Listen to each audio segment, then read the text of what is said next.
ॐ ज्ञानतिमिरन्दस्य ज्ञानञ्जनशलाकाय चक्षुरुमितं येन तस्मै श्रीगुरुवे नमः।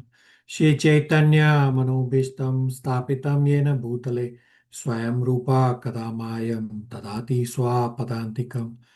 वन्देऽहं श्रीगुरु श्रीयुतापदकमलं श्रीगुरून् वैष्णवंश्च श्रीरूपं साग्रजातं सहगना रघुनाथान्वितं तं सजीवं साद्वैतं सावधूतं परिजनसहितं कृष्णचैतन्यदेवं श्रीराधाकृष्णपादान् सहगना ललिता श्रीविशाखान्वितंश्च हे कृष्णा करुणा सिन्धु दीनबन्धु जगत्पते गोपेशा गोपिका कान्ता राधा कान्ता नमस्तुते तप्त काञ्चन गौराङ्गी राधे वृन्दावनेश्वरी विश्वानुसुत देवी प्रणमामि हरिप्रिये वाञ्छकल्पतरुभ्यश्च कृपा सिन्धुभैव च पतितानां पावनेभ्यो वैष्णवेभ्यो नमो नमः। जय श्री कृष्ण चैतन्य प्रभु नित्यानंद श्री अद्वैता गदाधर श्री वसादि गौर भक्त वृंद हरे Krishna Krishna Krishna Hare Hare Hare Ram Ram Ram Hare Hare. Hare Krishna, thank you all for coming. We welcome Naresh Prabhu. Many of the devotees met him at the Toronto temple yesterday during Prabhupada festival doing services. A lot of amazing services. He is anyway well acquainted with Bhagavad Gita, is not new here. Welcome, Prabhu, and feel free to ask any and all questions, even though you're joining partway through. So, next week also, one more time, we will start 15 minutes early so that we will be caught up. So on 9th of January, Toronto date, which will be 10th in India, Nepal, we will start 15 minutes early. And from next week, 9th of January, we will also be revising Bhagavad Gita, one or more chapters every week. So chapter 17 will just get finished at the start. Then we'll start chapter 18, and the later part of the class, we will have Bhagavad Gita revision. So for chapter 1, next week, 9 January is chapter 1. So Mansi and Deepa are scheduled to present chapter 1 in a brief manner. The time of how much presentation time you need is here. Now, this time is approximation. Many of you will be doing it for the first time. So it's not that I'll be sitting here with a stick that why you are going a little above. Don't worry about the time. Little bit over is okay. We are here to learn, not to chastise anyone. So Deepa has already confirmed. And for the following week, which is 16 January, will be chapter 2. So Parth, Subhash, and Padma Kumar Prabhus will be presenting. So Parth has also confirmed. Rest of the devotees for chapter 1 and 2 can please confirm. And we'll follow the same process that 1 week ahead of time, devotees will confirm so that we stay on track. Any questions, comments, realizations? Hare Krishna Prabhuji, will be there any class after we finish the Bhagavad Gita class? When you say finish Bhagavad Gita, as in, do you Yeah, mean finish after chapter 18? yeah, chapter 18. Yeah, so we will continue with our subsequent scriptures. I had shown a schedule couple classes back. Next class, I will again show that we will continue with Nectar of Instruction, Nectar of Devotion, Shishopanishad, and then Srimad Bhagavatam. So that all will continue. I had shared a schedule couple classes back. I will share it again. Subhash? Okay, Prabhuji, because we already took the class of other courses, right? I need to take the classes of Nectar of Instruction, so I was asking. Yeah, so whatever you have attended, it's up to you that you whether you want to do a refresher or you can just continue with the other batch. It's up to you. There's no harm in the refresher Then you can discuss with me offline if you have any issues. Okay, Prabhuji. All right. So we will continue our discussion on chapter 17. And all of you should have the chart in front of you for chapter 17. We did populate few boxes last time, and I will repeat at a little faster pace. And for populating the chart, I will go at a set pace. If you are missing some boxes to populate, you can just get it from the recording so that we stay on track. We are a little bit behind because we have been discussing many other topics. Nothing wrong in the other topic discussion. I just want to bring us back on track. Therefore, I will go at a set pace for populating the chart. So all of you have the chart that we have on the screen, and we populated the leftmost box, and I will repeat right now briefly about what all we populated in that box. So for example, we had the worship and general box. So we had populated, comes from verse number 4. Those who have given up Shastra out of laziness, who are whimsical, hence they are faithfully worshipping demigods. The next box was worship and goodness. Again, comes from verse number 4. Worship demigods for particular purpose. Example, somebody worshipping Brahma, Shiva, Indra, etc. The next box is under worship and passion. We populated, comes from verse number 4. Worship of demons, thinking anyone can be worshipped as God. Example, somebody was worshipping Hitler. And the next box is worship under ignorance. So comes from verse number 4, those who worship ghosts and spirits. The result, box under worship, all of the above are not worship of God. So the column title worship comes from chapter 17 verses 4 to 6.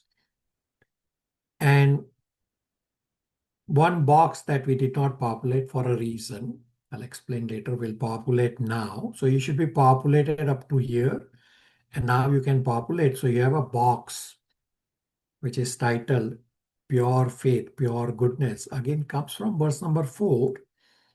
And you are populating under worship and the pure faith box. You are populating worship, faith in Vasudev follows Krishna's instructions.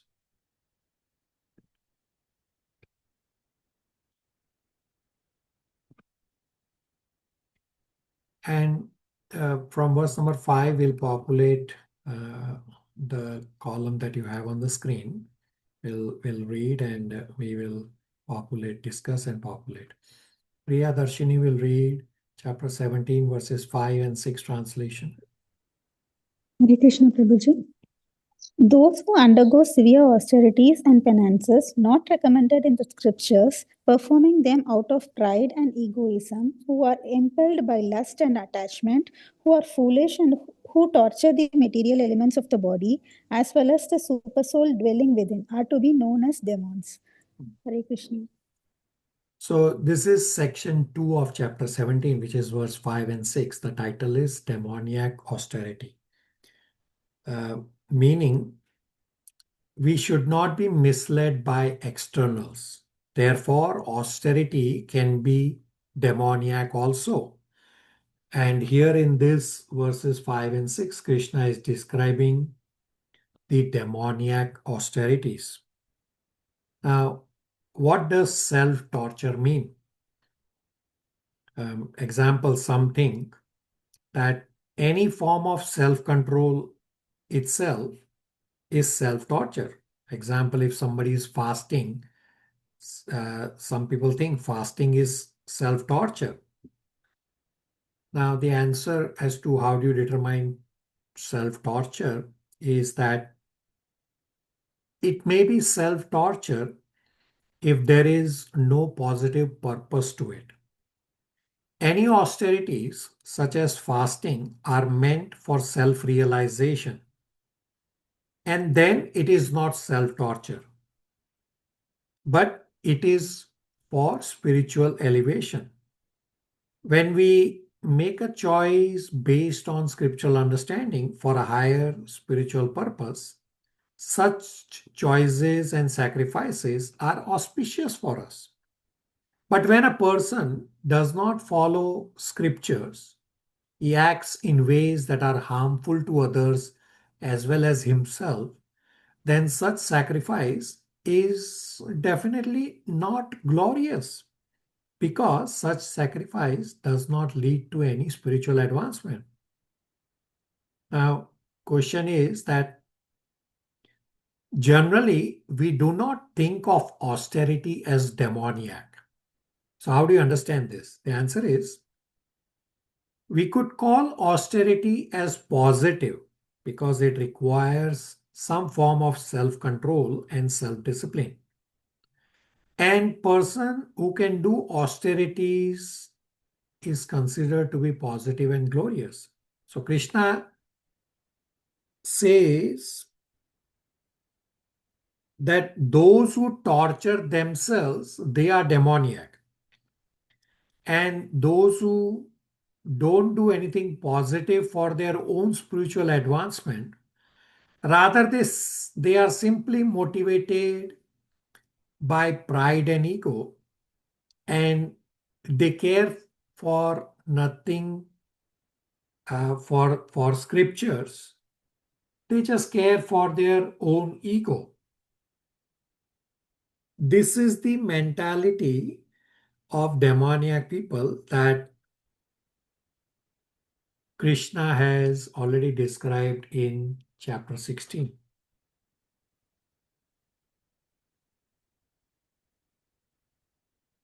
So now question will come up or should come up in our minds that why is Krishna talking about demons in chapter 17, which is chapter 17 is not on demoniac nature.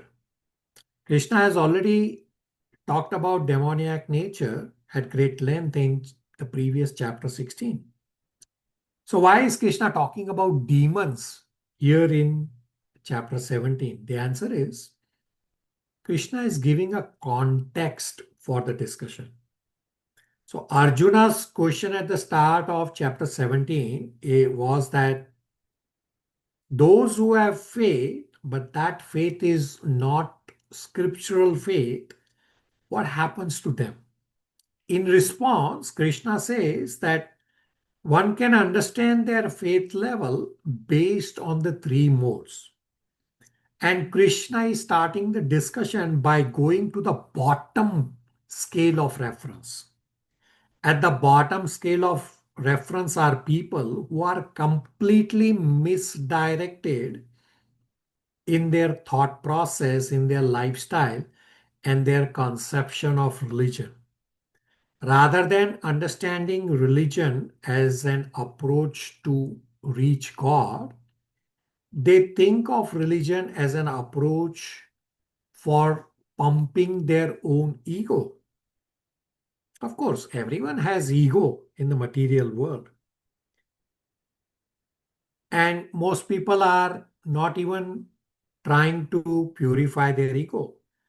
But such demoniac people go to the extreme that they are obsessed with ego. By such austerities, we are not supposed to torture ourselves. Rather, we have to go beyond ourselves to transcendence. A simple example for self-torture is those who are Muslims. So during their some special days, they walk on the street and they beat themselves with a chain or belt or whatever, and blood is coming out, and they think they are doing austerity. That is not necessarily an austerity. It's self-torture. They are not doing any advancement by such self-torture. Questions, comments, realizations?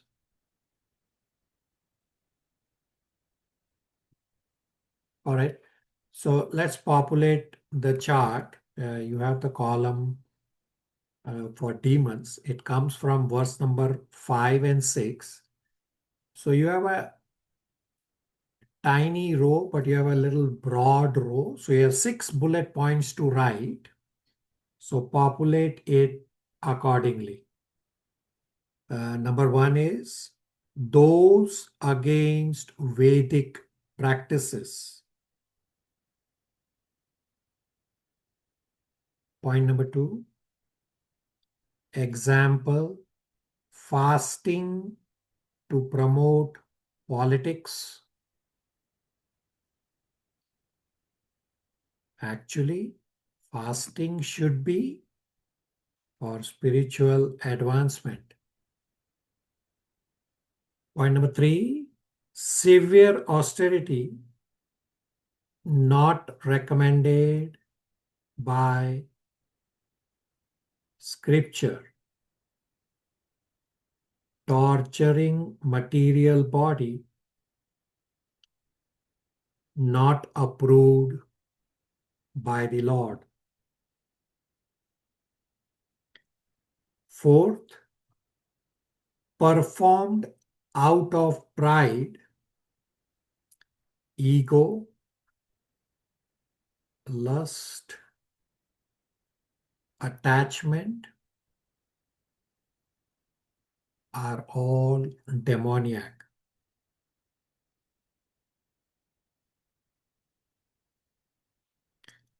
Number 5 is the Sanskrit word achetashaha, comes from the words directly, meaning abnormal mental condition,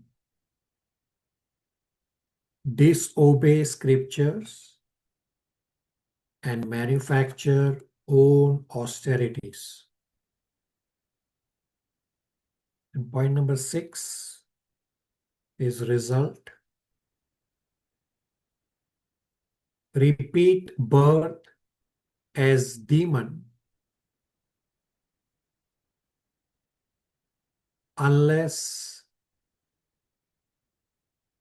they get association of bona fide spiritual master who will guide them to scriptures.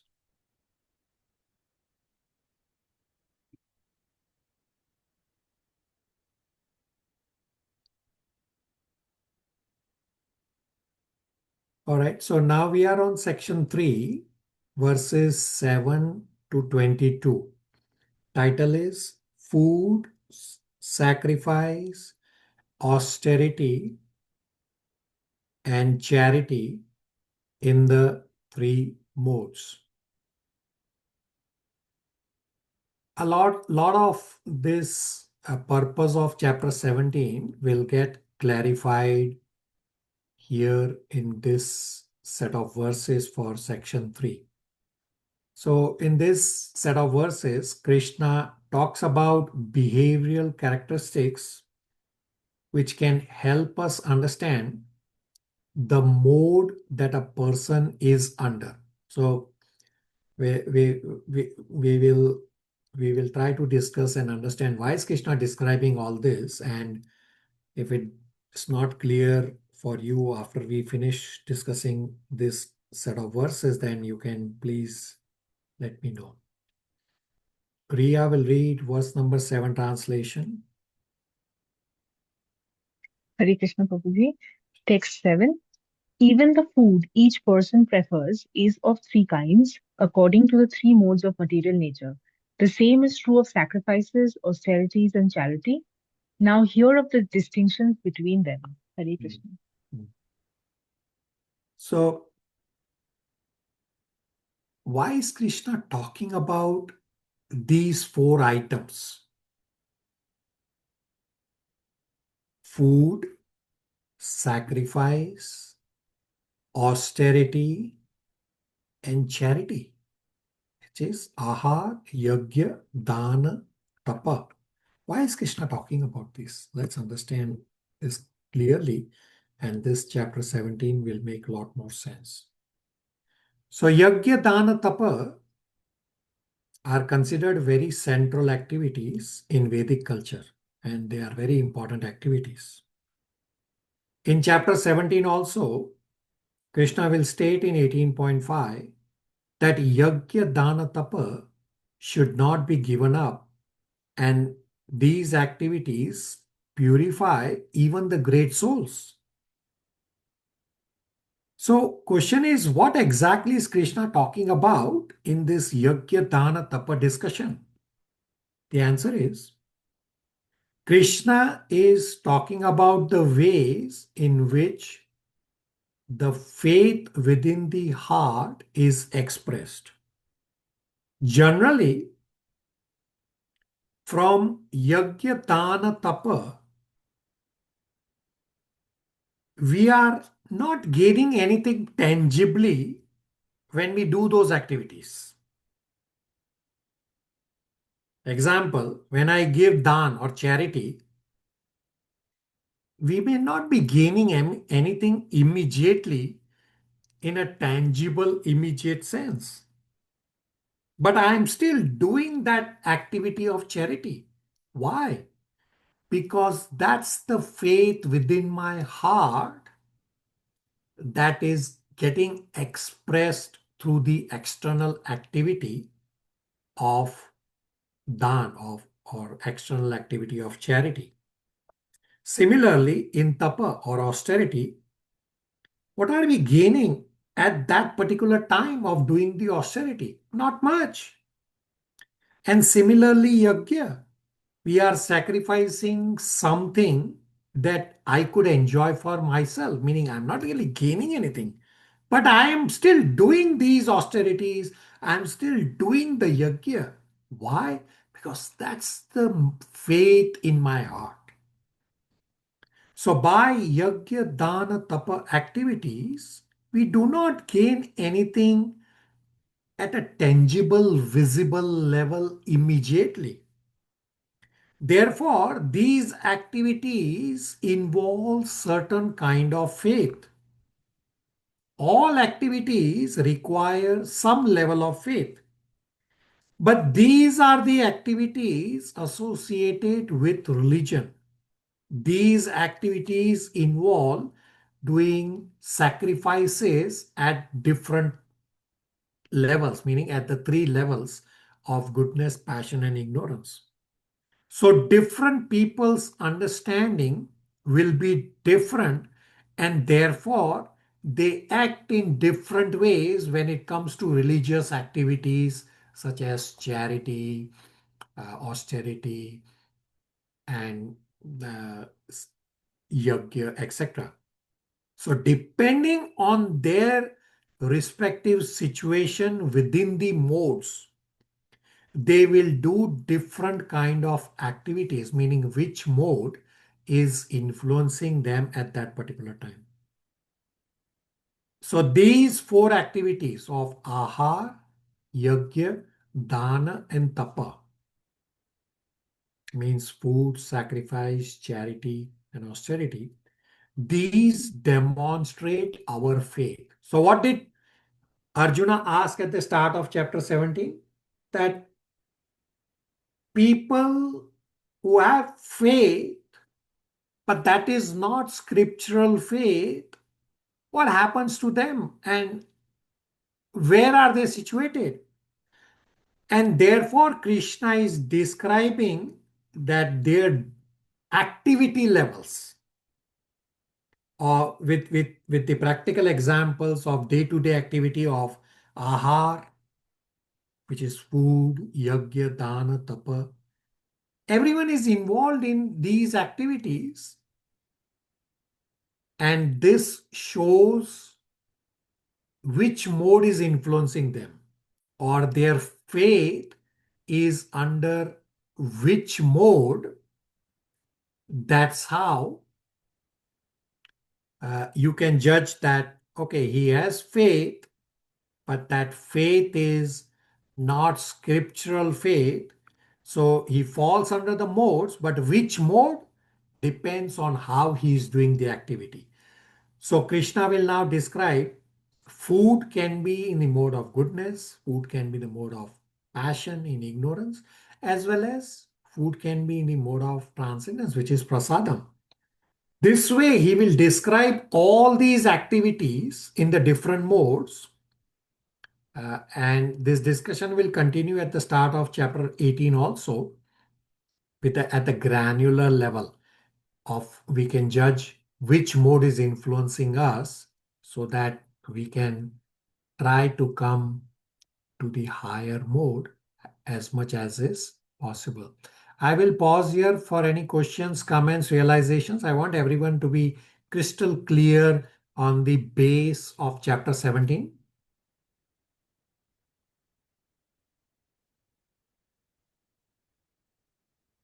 Yes, no, silence. Yes, Prabhuji, it is clear. Thank you. All right. Ria will continue reading verse 7 purport. Hare Krishna. In terms of different situations in the modes of material nature, there are differences in the manner of eating and performing sacrifices, austerities, and charities. They are not all conducted on the same level. Those who can understand analytically what kind of performances are in what modes of material nature are actually wise. Those who consider all kinds of sacrifice or food or charity to be the same cannot discriminate, and they are foolish. There are missionary workers who advocate that one can do whatever he likes and attain perfection. But these foolish guides are not acting according to the direction of the scripture. They are manufacturing ways and misleading the people in general. Hare Krishna. Prabhupada's purport is spectacular. Prabhupada crystal clearly says that you can judge the modes based on these activities. Everybody on the same page? Hare Krishna, Prabhuji. Hare Krishna, go I ahead. have one question regarding the food. So it means the kind of food we eat, it also affects, right? You are absolutely correct. And we will soon discuss in the next set of verses that it is very, very important of what food we eat. And this described at great length in Srimad Bhagavatam, Canto 1, Chapter 9, that how Bhishma Dev was contaminated, like his blood was contaminated by the food that he was getting from Dhritarashtra and Duryodhana. Of course, he was bound by his pratigya, but he goes on to explain towards the end, uh, when he was lying on the bed of arrows, he actually goes on to describe that I've done all these bad things, or incorrect, not bad things, but incorrect things, because my blood was contaminated by the food that I was getting from materialistic and demoniac persons, Dhritarashtra and Duryodhana. Okay. And therefore we have to be very, very careful. Yeah, we should always honor prasadam only. I'm good. So it means, Prabhuji, the charity, the purpose of charity or the nature of charity also affects the same, right? So Yeah, for yeah, which purpose? yeah, you are absolutely correct. Let's Yeah. hold on your thought. It will come up in the discussion. You're Okay. absolutely correct that the charity can also be in the three modes. I mean, Yeah. not many can think, what? Charity in the mode of ignorance? Yeah, we'll Yeah. soon discuss. Yes. Yeah. Okay. Yeah. So just hold on for a few more minutes and we should be able to cover today. Okay. Pratyush. Hare Krishna Prabhuji. My question is in this purport. Missionary workers refers to Christians or someone else? Any missionary activities that they do for humanitarian, right? Okay. Humanitarian activities. Not necessarily Christians. I mean, Christians may also do certain humanitarian. So it's that activity is what is Prabhupada referring to. So all these humanitarian activities that go on, whether it be Red Cross or whether hospitals or when some disaster happens and some organization come up with hospital or whatever humanitarian support, they are all lower. They don't grant you any spiritual destination. They are good activities. They are in the mode of goodness, but those activities on itself, you don't go anywhere outside of the material world.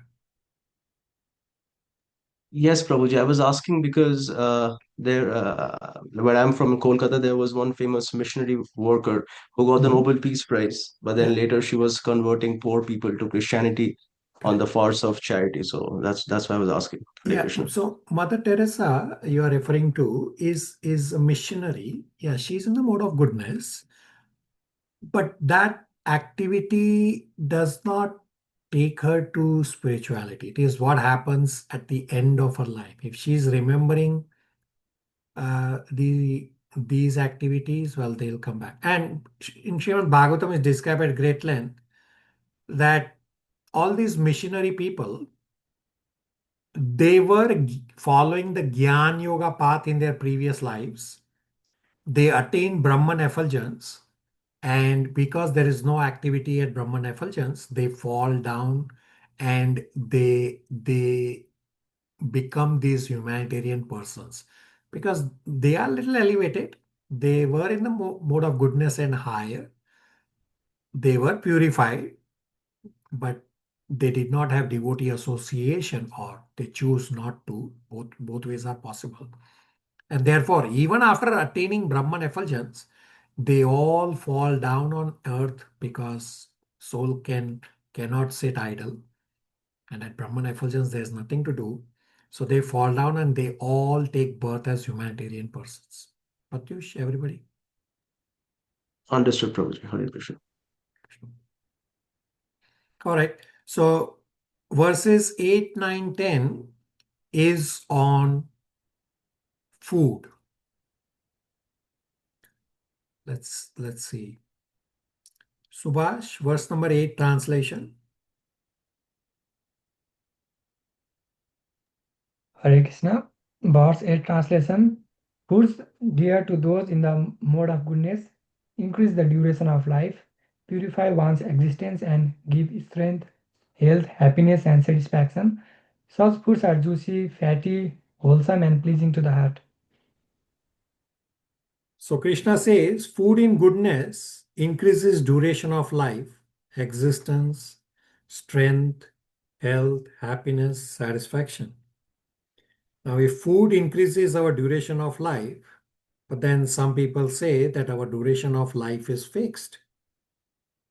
We are destined to live a particular amount of time. And that particular amount of time is set according to number of breaths that we breathe that are fixed according to our past karma, not the number of years. It's the how many times we are breathing that is fixed according to our past karma. So then how can food in the mode of goodness increase our lifespan? So body is a tool for dharma. Therefore, maintaining our body is also our duty. When we live in the mode of passion, naturally we breathe faster and naturally our lifespan gets expended faster. Therefore, in terms of time or age, one lives lesser when they are not in the mode of goodness. In the mode of goodness, you will notice that you breathe in a calm manner versus when you are in mode of passion, say when you eat something very chilly. You will because your tongue is burning, you'll go.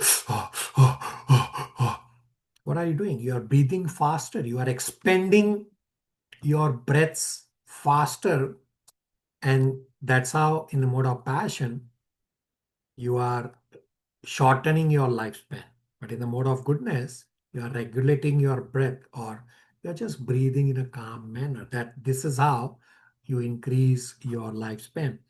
So yogis try to regulate their breath and try to learn to breathe so slowly so that they can live longer.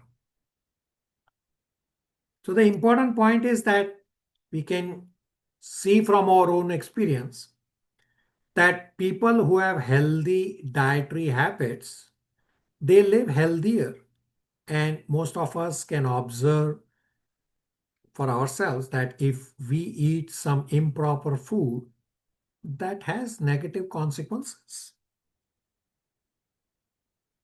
The other point explains in the verse is the food purifies one's existence. Actually, food shapes our consciousness at a subtle level. Therefore, we become what we eat. And you will notice that those who are in the mode of passion, they like to eat a lot of spicy food. We'll soon discuss in the next verse, which is food in the mode of passion. Versus if you see at the temple, many devotees were there at the temple yesterday. The food is not spicy, it's normal. It's not that there is no spice. There is spice, but it's not like your tongue is burning or your belly is burning. No, it's just normal spice because the food is prepared in the mode of goodness, but at the temple is, of course, in the mode of transcendence. So food cooked and served with love, that food enables us to become attracted to Krishna. Food which is cooked and served with devotional disposition increases our attraction to Krishna. So yesterday, so we all are not qualified to cook on the gas. Only second initiated devotees or initiated devotees are qualified to cook on the stove. So yesterday when we were doing services at the temple, Raksha's sister came for the first time at the temple and she made nectar. So in nectar there was only water, syrup and sugar and lemon. So Raksha's sister made the nectar because there was nothing to cook on the gas. Oh, that nectar was spectacular. She has come for the first time to the temple, but she made it with love and devotion. She was saying, "Hey, add little more of this, add little more of this, and it will come out nice." Although we don't taste before offering to Krishna, maybe just from the texture, a chef can judge. So why it came out nicely is because she had that love and devotion, and that's what Krishna is looking for. And Krishna accepted. Therefore, the nectar was spectacular. So food that we eat can purify us if it is made properly. Food in the mode of goodness is itself purifying because it's sattvic food. And beyond the purifying effect of the food is further something higher, which comes in the mode of goodness. In the mode of goodness itself, that we are not getting any further contaminations, but we are getting more and more situated in the mode of goodness by taking prasadam. Of course, prasadam is in transcendence. So when we offer bhoga to Krishna and take that, the remnants as prasadam, such prasadam is transcendental and also helps us transcend the modes and become free from karma and become more and more attracted to Krishna. Questions, comments, realizations?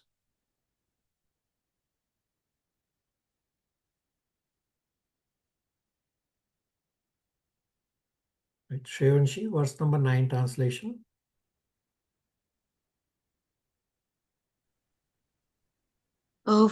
Food started that are too bitter, too sour, salty, hot, pungent, dry, and burning are dear to those in the mode of passion.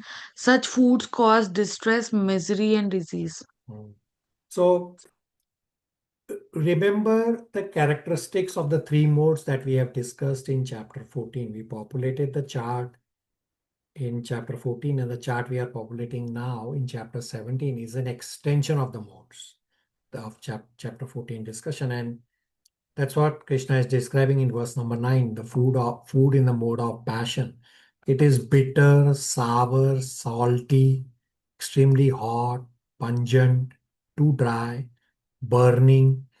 All such foods are dear to people in the mode of passion. These foods cause distress, misery, and disease. Sometimes people like to take extremely hot or pungent or extremely spicy food, and tears are coming out or sweat is coming out from their body because of extremely hot and extremely pungent food. But they think this is wonderful because they are in the mode of passion and they like the food that is in the mode of passion. So this way you can judge that this person is influenced by the mode of passion, and we can judge for ourselves also that what kind of food do we like. So in passion, one eats in such a way, the result is distress, misery, and disease. Everybody with me? Questions, comments, realizations? All right, follow me. Verse 10 translation. Hare So, Krishna. so verse number 10 is food in the mode of ignorance. Continue. Thank you, Prabhuji. Text 10. Food prepared more than 3 hours before being eaten, food that is tasteless, decomposed, and putrid, and food consisting of remnants and untouchable things is dear to those in the mode of darkness. Hare Krishna. So food that is stored for a long time, smelling food, decomposed foods, they are all in the mode of ignorance. So remnants of spiritual master is Maha Prasad, is very auspicious. But remnants of someone else is not considered auspicious. It is considered tamasic, and food that is untouchable. So these are the food in the mode of ignorance, and one should avoid such kind of foods. Now, which food fall in which category of which modes of goodness, passion, ignorance will of course vary according to time, place, and circumstances. And I'll give you a simple example that mushroom is actually a vegetable. It's a proper food, but mushroom is considered to be in the mode of ignorance. Therefore, at ISKCON temples, we will notice that we never offer mushrooms to Gopinath. But there is one country in the world, I think it's Spain, someplace there, where the major crop of that country is mushrooms. Well, in that country, they offer mushroom to Gopinath. So you have to be just careful with the time, place, and circumstances. The rest of the world, we don't offer mushroom. So there are few items, even though vegetarian items. And similarly for dal, Masoor dal is considered to be in the mode of ignorance. So we offer all dals to Gopinath except Masoor dal. So just these few items, yeah, they are vegetarian items. And we don't offer because they are in the mode of ignorance. So why we avoid the food in the mode of ignorance, even though they are vegetarian items like masoor dal and mushrooms, is because we are trying to purify ourselves. And if we eat items which are in the mode of ignorance, well, then we are simultaneously also contaminating ourselves. And if you want to get ourselves purified faster, then we do both things. We do the positive of eating prasadam, and simultaneously we avoid the negative, so that we don't contaminate ourselves with the mode of ignorance. So there is a question in the chat that who decided that this food or such and such food is tamasic and we should not offer an honor, like masoor dal or mushroom. So I don't know the exact, but acharyas have explained about this. It probably will be there someplace in some scriptures. I just don't know the exact reference for that scripture, but it's there somewhere, which we follow. I mean, if we try to look up every single point, well, we'll be needing few lifetimes or more than few lifetimes. So a few things we accept what Prabhupada has explained to us or what acharyas have explained to us, and we move on. Does that answer the inquiry? Yes, Prabhuji, thank you. Shruti? Hare Krishna Prabhuji. I just wanted to point out that my family never encouraged or had mushrooms, and I didn't know why back then. I think now I understand. Very And I good. can link, like just as you said, we don't know, but that practice is there for a Right. long time. Yeah, very good. So what happens is, if by mistake, if you happen to eat these items in the mode of ignorance, say if you eat masoor dal or if you eat mushrooms, you will realize that on that particular, if you are conscious enough, you will realize that your body is reacting differently on that particular day because you have consumed something which is in the mode of ignorance. I mean, sometimes somebody may give you something. Yes, they may not recognize. There may be little of where somebody is making a mixed dal. Somebody put it a little bit of masoor dal also in there. That person may not know. He didn't have any bad intentions. And you also didn't realize, well, it's a mixed dal unless you eat and realize, oh, there is masoor dal in there. And you will notice if you are conscious enough of of recognizing the modes, then you will notice that on that particular day, because you have consumed mushroom or masoor dal, then you are kind of acting little funny that way. Everybody on the same page? Bhat Pratyush. Prabhuji, Hare Krishna. My a very simple inquiry. What is about onion and garlic? Yeah, onion and garlic are also foods in the mode of ignorance, and therefore we do not take. So we have discussed this in Bhagavad Gita chapter 2, that as part of regulative principles words, should be 2.64, that besides the 4 regulative principles, we also don't eat onion and garlic. Path Prabhu, you tell me that say one day you have to go for an interview, and will you eat onion before going to the interview? No, never. Why not? Why not? Because the smell is very Because the smell, awkward exactly. smell. Yeah, the smell, right? So onion and garlic are foods in the mode of ignorance, plus they leave us bad smell, and that smell actually lasts for a very long time. It's not just for like say 10-15 minutes, or it lasts for a very long time. And if you eat onion garlic every day, well, you'll always have that bad smell. So how can you go in front of the Supreme Personality of Godhead? Here you are not consuming onion garlic just for an interview which is a manager who's in the material world. He's just having a managerial role. But here, how can you go in front of Supreme Personality of Godhead with that foul smell?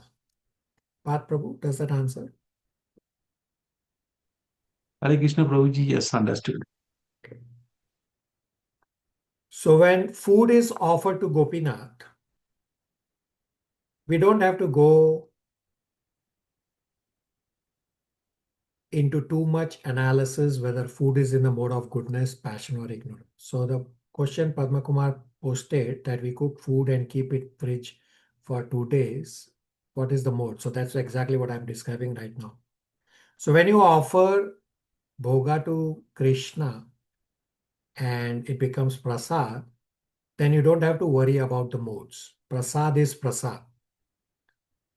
At the same time, material things have material effects. So if I have diabetes and if I take a lot of sugar, saying, well, this is prasad, well, yeah, it is prasad, but this does not mean that the sweet is not going to negatively impact you because you have diabetes. So prasad can come in various ways. Why do you have to just take the sweet saying, oh, this is prasad? No, if you have diabetes, you can say no to the sweet. Krishna's prasad comes as holy name, also as Bhagavad Gita, which tells us yukta ahar viharasya, that regulate how much you eat. So we have to use our intelligence and common sense to understand what we should eat. So example, in today's society where devotees have to travel, and if they have to travel for a long distance and they don't want to take food from outside, in such unavoidable circumstances, devotees can take vegetable food and which is prepared longer than 3 hours, which is offered to Gopinath already, then it is 3 hours past. But you can take that even though it is past the 3 hours because it is already prasad by then. So you have to be a little practical that way. So somebody who lives alone, like I also live alone. No, yes, I normally do offer every day, but sometimes little bit left over.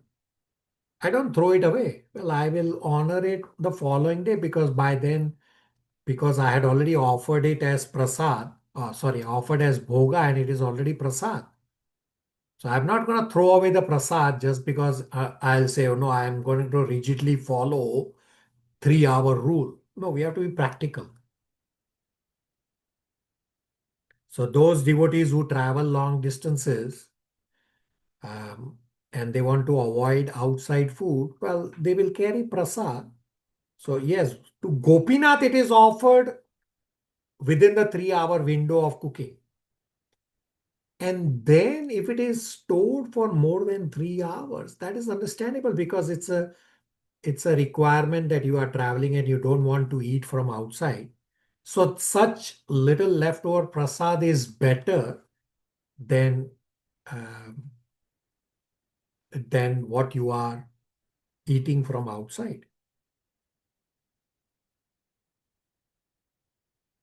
So if we try to do this extreme analysis, that food which is cooked within the 3-hour window, well, that extreme analysis will make us in the mode of ignorance. Actually, it is better that prasad, which is longer than 3 hours, is better than outside food. And if we have made items in such a way that they can be preserved, then yes, we can understand the Vedic standards. At the same time, we also understand that we have to live in a society where we have to be a little practical on how to apply the rules according to time, place, and circumstances.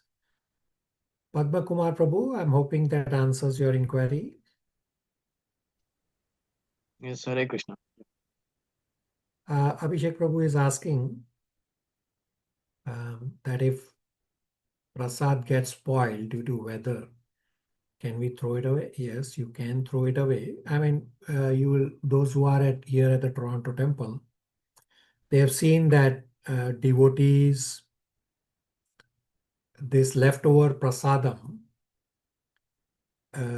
they take it and give it to birds and squirrels at their home. So they take this leftover prasad from the temple, which is planned to be thrown away because little leftover.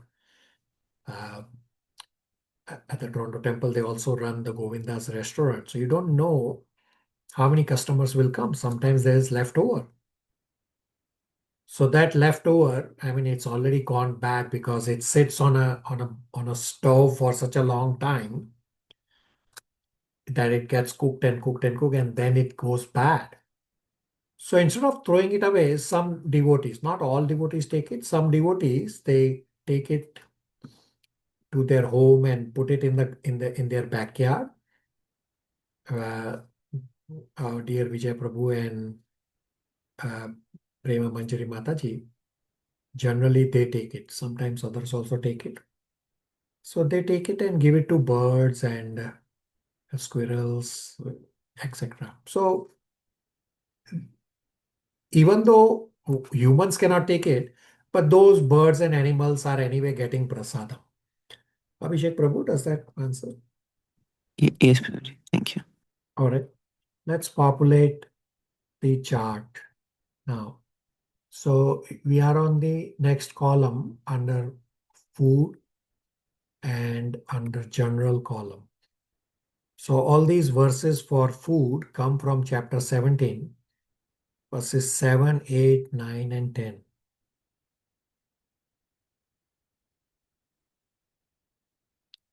So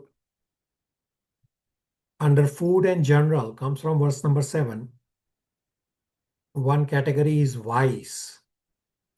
They discriminate on performances in 3 modes. And second category is foolish. Consider all foods, sacrifices, etc. as same and do not discriminate. Next column is food and goodness. So as I said at the start, I will go at a set pace so that we can get caught up. If something is missing or you miss something, you can get the recording and populate your chart accordingly. Column for food and goodness comes from verse number 8. Foods are juicy, fatty, so not animal fat, wholesome, and pleasing to the heart. We have a column for result under food and goodness. Result is increase life duration, purify existence, give strength, health, and happiness. Next column is food and passion. Comes from verse number 9. Foods are too bitter, too sour, salty, hot, dry, burning. And you have a result column, result box as well under passion. Causes distress, misery, and disease. Next column you have under food and ignorance. Comes from verse number 10. Prepared more than 3 hours before eaten, except prasadam,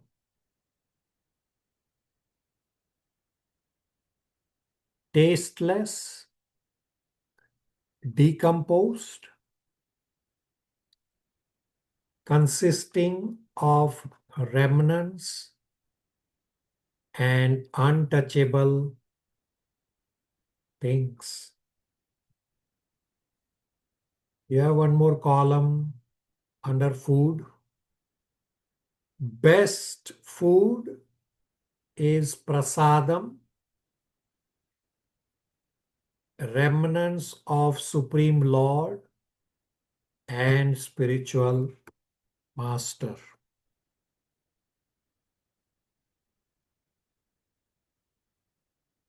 All right, so now next set of verses are on sacrifices.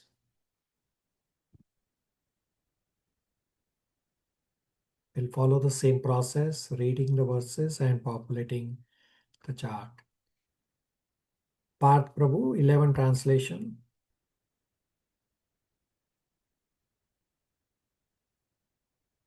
Hare Krishna Prabhuji.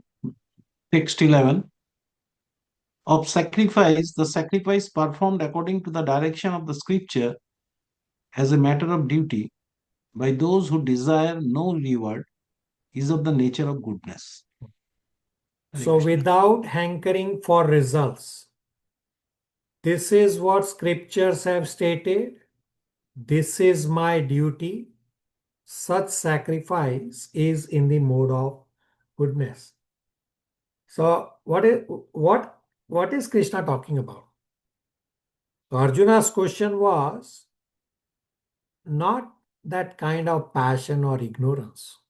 Arjuna's question in chapter 17, verse number 1 is that people who with faith worship, but their faith is non-scriptural faith. Meaning, it appears that these people are doing some kind of religious activity. Even if they are doing yajna, one would think that yajna is a good activity. But Krishna is saying one has to see whether yajna also is good or not, depending on the modes in which it is done. Meaning, we should not be misled by externals, just as we discussed the same point under demoniac austerity also in verse 5 and 6. Therefore, if someone is doing selflessly, understanding that this is what scriptures are telling me to do, I will become purified and elevated by such yajna. That is in the mode of goodness. There is no motivation of immediate material gain in it. That sacrifice is in the mode of goodness. Pratyush, 17.11 purport. Hare Krishna. The general tendency is to offer sacrifice with some purpose in mind, but here it is stated that sacrifice should be performed without any such desire. It should be done as a matter of duty. Take, for example, the performance of rituals in temples or in churches. Generally, they are performed with the purpose of material benefit, but that is not in the mode of goodness. One should go to a temple or church as a matter of duty, offer respect to the Supreme Personality of Godhead, and offer flowers and eatables without any purpose of obtaining material benefit. Everyone thinks that there is no use in going to the temple just to worship God. But worship for economic benefit is not recommended in the spiritual injunctions. One should go simply to offer respect to the deity. That will place one in the mode of goodness. It is a duty of every civilized man to obey the injunctions of the scriptures and offer respect to the Supreme Personality of Godhead. Very good. And as soon as we discuss the next two verses, it will become more clear that how we go to the temple in front of Gopinath, what are we asking to Gopinath, and that will determine which mode is influencing us also. So in the purport we just read, Prabhupada says people think that dharma is for artha, means doing religious activity is for gaining economic benefit. No, Prabhupada says, no, that's not correct. Everyone thinks that there is no use in going to the temple just to worship God.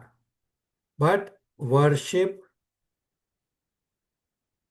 for economic benefit is not recommended in scriptural injunctions.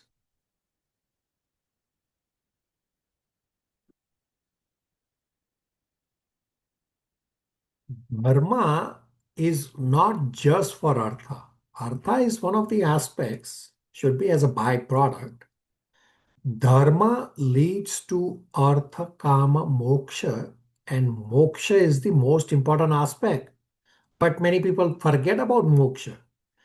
And beyond moksha, we actually want to attain prema. Therefore, selflessness is considered in the mode of goodness. But on the other hand, if someone is doing sacrifice for results only, then that is not in the mode of goodness.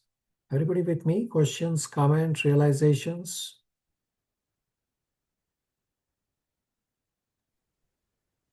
Hare Krishna Prabhuji. My question is that in the purport it refers to as one should go to a temple or a church, but in the church the deity is not the supreme personality of Godhead, right? So do we just take the example of a temple or? So Prabhupada has explained in the scriptures. If you read Science of Self-Realization book, there is a chapter which is titled Krishna and Christ are the same. Only name is different. So Jesus Christ is Son of God. So we'll discuss this point in 18.66 that Krishna says only worship me. Well, how do you understand that? So Krishna says you can come to me either by my worship or worship of my representatives. Similarly, yesterday when we were all doing services, His Holiness Bhaktimark Swami walked into the Prasadam hall. All of us who were standing there, we offered him obeisances. Right? He was not in the temple room where Gopinath doors are open. He was in the Prasadam hall. So we offered him obeisances. Why? Because he is a representative of Krishna. So you offer respects to Krishna and or his representatives. So Jesus is his representative. Pratyush? All right, Prabhuji. Hare Krishna. Okay, very good. Padma Kumar, verse number 12 translation.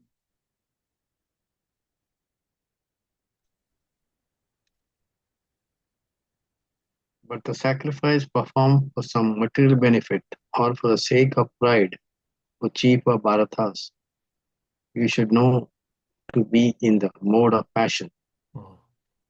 So one is attached to the fruits. One does the sacrifice out of pride. Such sacrifice is in the mode of passion. So there are two aspects. There is attachment to results and there is attachment to doership. That somebody will say, just see how much yajna I am doing. See how pious I am. Everyone should know how pious I am. So this kind of attachment to both material result and material doership, this is in the mode of passion.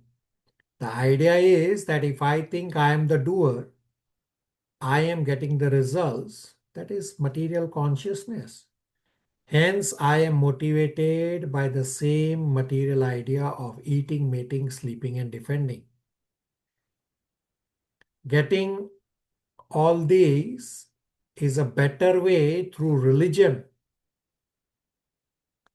But this is not anything glorious.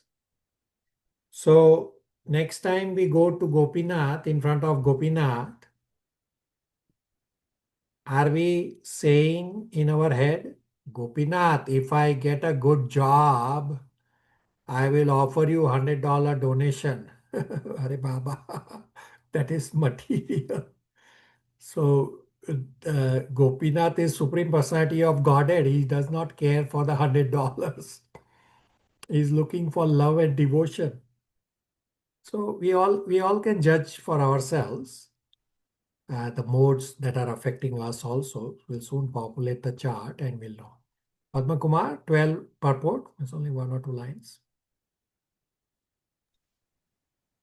Sometimes sacrifice and rituals are performed for elevation to the heavenly kingdom or for some material benefits in this world.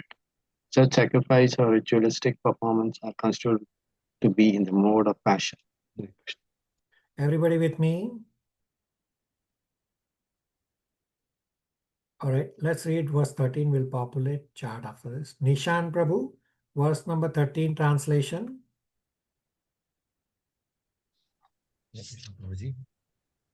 Any sacrifice performed without regard for the directions of spirit sculpture, without distribution of prasadam, spiritual food, without chanting of Vedic hymns and remunerations to the priest, and without faith is considered to be in the mode of ignorance. So without following any scriptures, without distributing prasadam, no mantras chanted, no dakshina to the priest, no faith in what one is doing, such sacrifice is in the mode of ignorance. So there is sacrifice in name only. Nishan Prabhu, 13 purport, faster pace. Quote, faith in the mode of darkness or ignorance is actually faithlessness. Sometimes people worship some demigod just to make money and then spend the money for recreation, ignoring the spiritual injunctions. Such ceremonial shows of religiosity are not accepted as genuine. They are all in the mode of darkness. They produce a demoniac mentality and do not benefit human society. All right, let's populate the chart for the sacrifices and we will understand a little more. So you have the column for sacrifice and general. So the sacrifice at the top, you can say verses are 11 to 13. For the box sacrifice and general, you're populating. Sacrifice should be performed without any desire. Sacrifice should be as a matter of duty. Next box is sacrifice and goodness, comes from verse number 11. Performed for material benefit is not in goodness. Go to temple as a matter of duty. Offer respects, flowers, etc. to Supreme Lord without motive.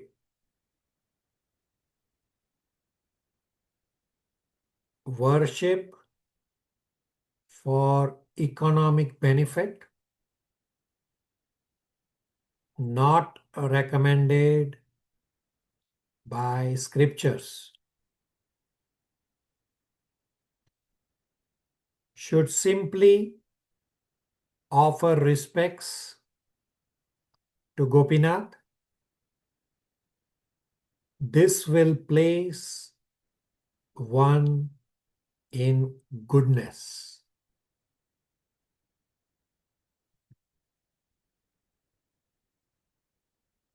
Next box is sacrifice and passion. Comes from verse number 12. Sacrifice for material benefit or out of pride.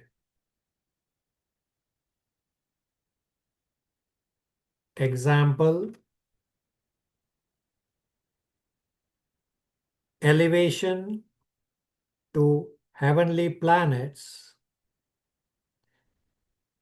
or any material benefits. Next box is for sacrifice and ignorance. Comes from verse 13. Faith in ignorance is actually faithlessness.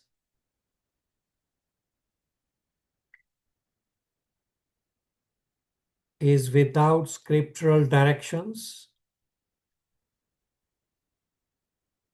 without distributing prasadam,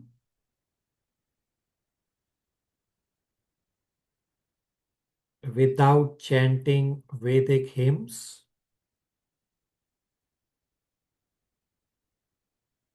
demigod worship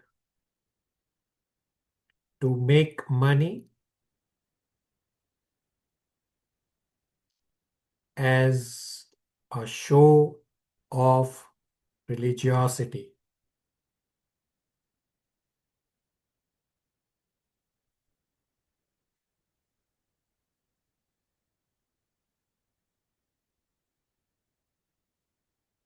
From verse number 14 onwards is austerities of body, speech, and mind. These are slightly heavier verses than what we have discussed so far. And of course, we'll come to the practical example that we discussed. We're going to have some fun.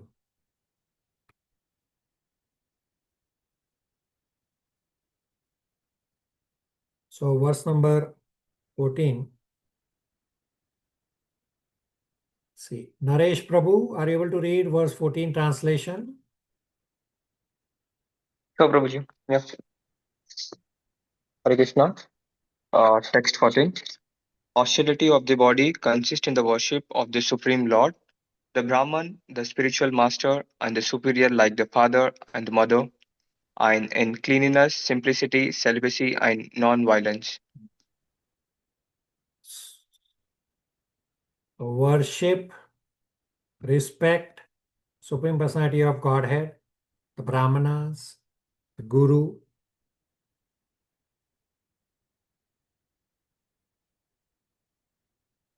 so you are advanced in knowledge. Then cleanliness, simplicity, celibacy, non-violence. All these are austerities of the body. Naresh Prabhu, 14 purport.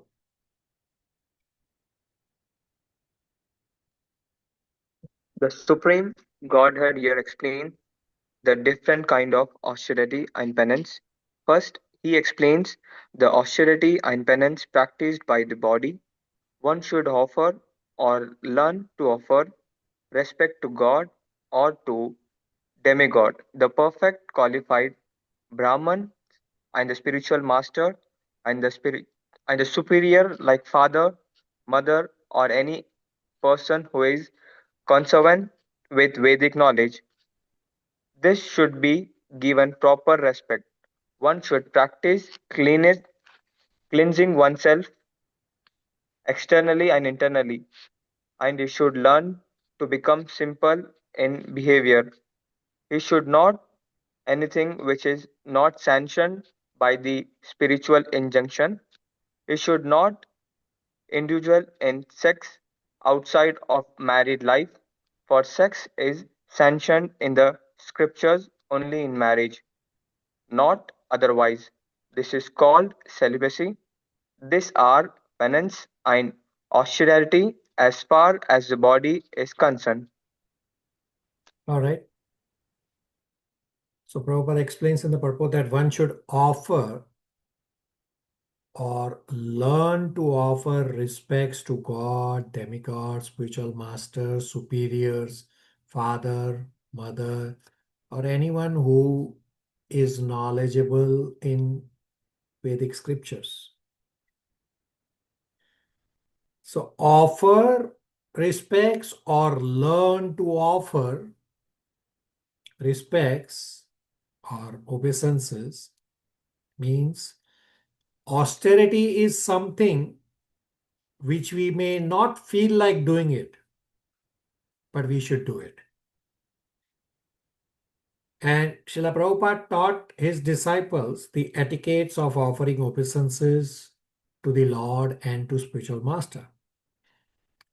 So the initial devotees, the initial disciples of Srila Prabhupada, one time, the devotees said to Prabhupada, Prabhupada, we don't feel like offering obeisances.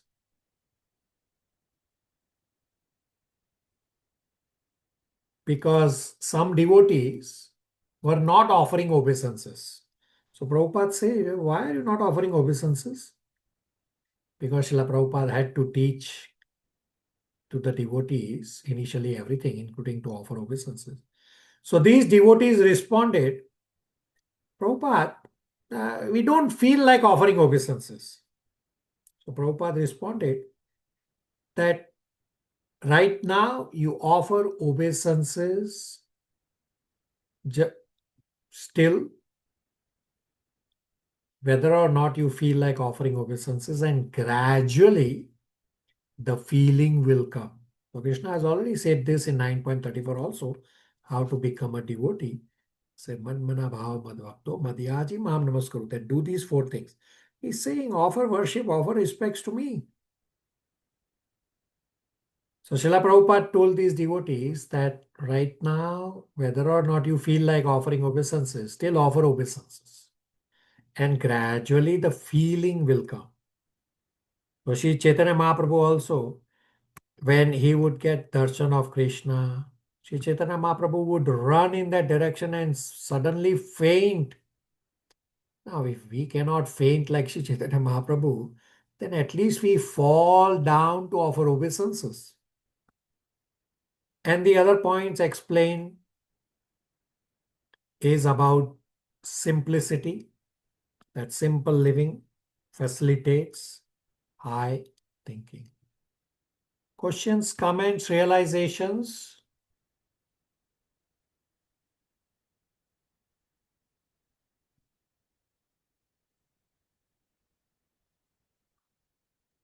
All right. Everybody should have undivided attention.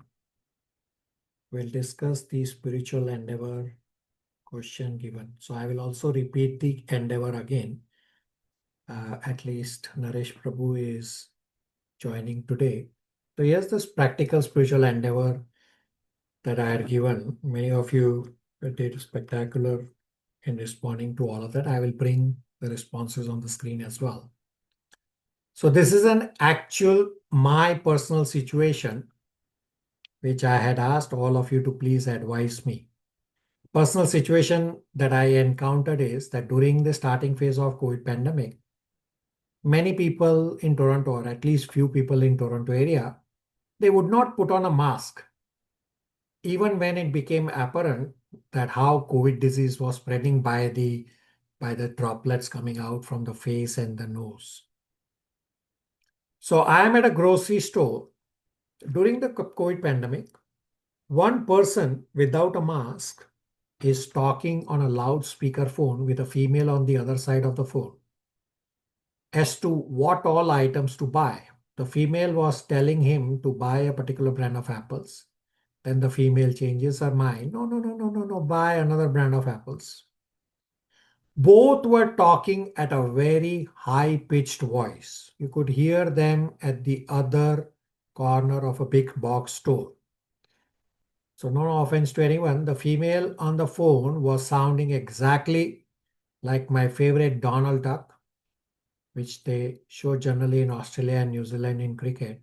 when a batsman is out without scoring any runs. So I am about to walk to this person to give him some advice and tell him few true statements. So I have described the incident only up to this point, and I asked all of you to please advise on the below 3 questions. Why? Question number 1 is, why am I giving you this homework question? Question number 2 is, please advise me what to do and or what not to do in this situation and based on what? And question number 3 is, whatever else you want to comment on the incident. Have I given you a thriller of an example? Yes, no?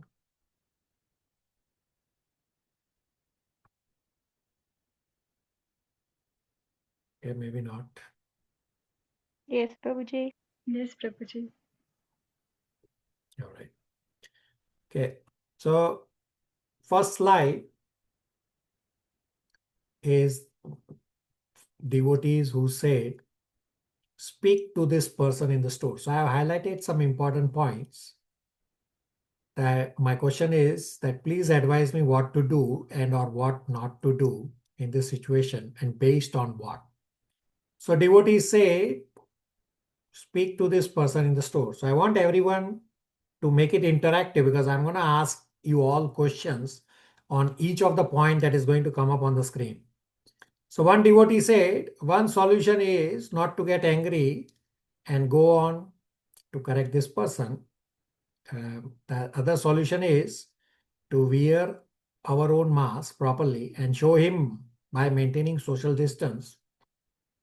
Show him the place where the brand of apple that he needs is kept and help him to move away from that place as soon as possible. Then sanitize ourselves. What all of you please tell me, what will happen if I do this? If I follow this advice, what is going to happen? Everybody quickly. Person may feel agitated. Okay, very good. Right? What I'm trying, I have deliberately highlighted this in orange or which is even similar to red. That's what I have highlighted. Okay, somebody says, Shruti says he may get defensive. Okay, somebody else. What will happen if I tell him, tell him, here's a brand of apple, you take it and get away from here. What will happen? That person will get angry, Prabhuji. Okay, very good. Subhash says, he will say, who are you to teach me? Okay, very good. Let's move on. Another devotee said, I would recommend with a neutral tone and ask him to put on a mask and follow instructions given by the government for the pandemic. What do you think will happen if I go and tell him this point number 2? He's going to say, who are you to tell me this? Yeah, exactly. Even though I may use a neutral tone and I'm asking him to put a mask, he's going to tell me, who are you? All right, let's move on. Here's the third devotee's point that this is the advice the devotee has given me to follow. That I will buy a mask for that person, approach him with a calm and determined attitude, tell him politely if he could wear this mask for his well-being and his wife's well-being. And in doing so, he will also be kind to everyone else, which is an added bonus. What do you think will happen if I go and tell him this?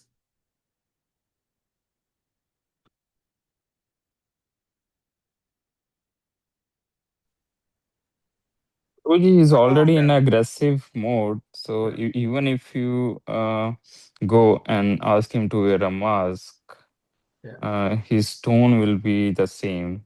That why you are asking him. Yeah, exactly. Right. The whole point I have highlighted in an Yeah. orange color. Okay, very good. Let's move on. Fourth point. Devotees have given me this advice.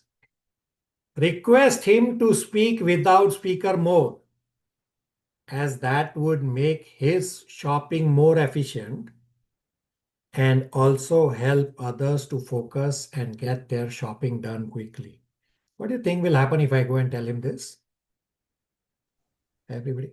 Hare Krishna, Prabhuji. Prabhuji, the only thing is that there was a COVID at that time. Yeah. So even if you mention him to switch off the speaker, doesn't affect, but it will affect the other. Doesn't matter because he was not wearing a mask at that time. Yeah. Okay. Rest of you, what will happen if I go and speak this point to this person? He might tell you to get lost.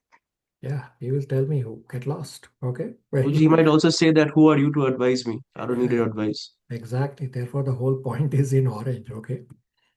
Okay. Fifth point, devotee have given. This is devotees who have written. Now understand that I'm not putting every single one's response here. Some responses were overlapping.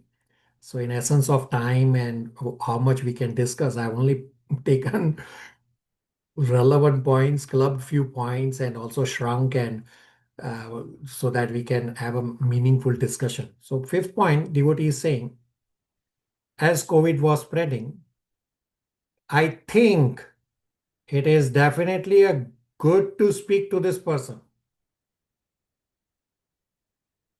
First, see if he is sane or insane person, and we can advise him in a very polite manner. We can convince him without showing anger or any irritation, making him feel comfortable to take the advice without hurting his ego. I would say it is a nice decision to speak with him, give him true statements. So here the devotee started, I think. Well, didn't we already discuss at the start of Bhagavad Gita that we have 4 defects? So when somebody tells me, I think, do I need to really read the rest of the point? What will happen if I go tell him these points and give him true statements? Somebody, everybody, please tell me.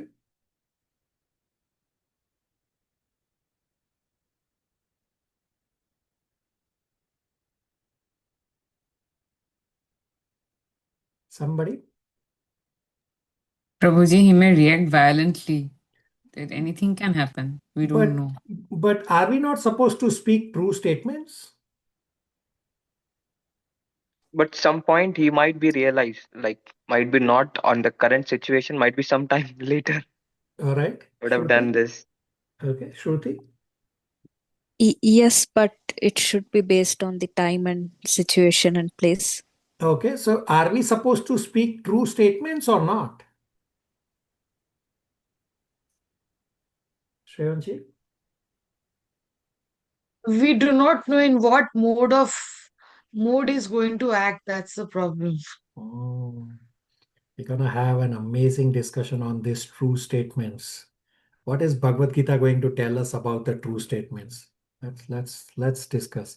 So these are what the devotees have told me. Well, you all told me I cannot really use any of these points to him. Therefore, I highlighted all these in orange. Okay, let's move on. Other devotees also gave responses. So the other sets of devotees said, do not speak to this person. Now, some devotees actually gave both responses. Speak to this person as well as do not speak to the person. Well, which one am I taking? Which advice are you giving me? Speak to him or not speak to him? Because you are not clear So you are giving me both advices and telling me you pick what you like. Arey Baba, that's not what my question was. My question was, you advise me what to do and or what not to do, and based on what. So in the previous slide, nobody gave me scriptural references. On top, some said, I think. So I cannot use any of these statements. Okay, let's move on. So devotees say, best is to put on own mask, because not sure if the other person will listen to any advice. We can only change ourselves. So these are good points, but I don't have scriptural reference. Therefore, I have highlighted with a rectangle that you are telling not to speak to this person. We can only change ourselves. So you do what you have to do for your own protection. Okay, very good. Next devotee says, I would advise you to avoid the person and walk as far as possible. So we do not want to catch the virus. He already knows what needs to be done, but is deliberately being ignorant, and giving advice to people who are ignorant is usually not helpful. You all tell me, is this a good advice or not good advice?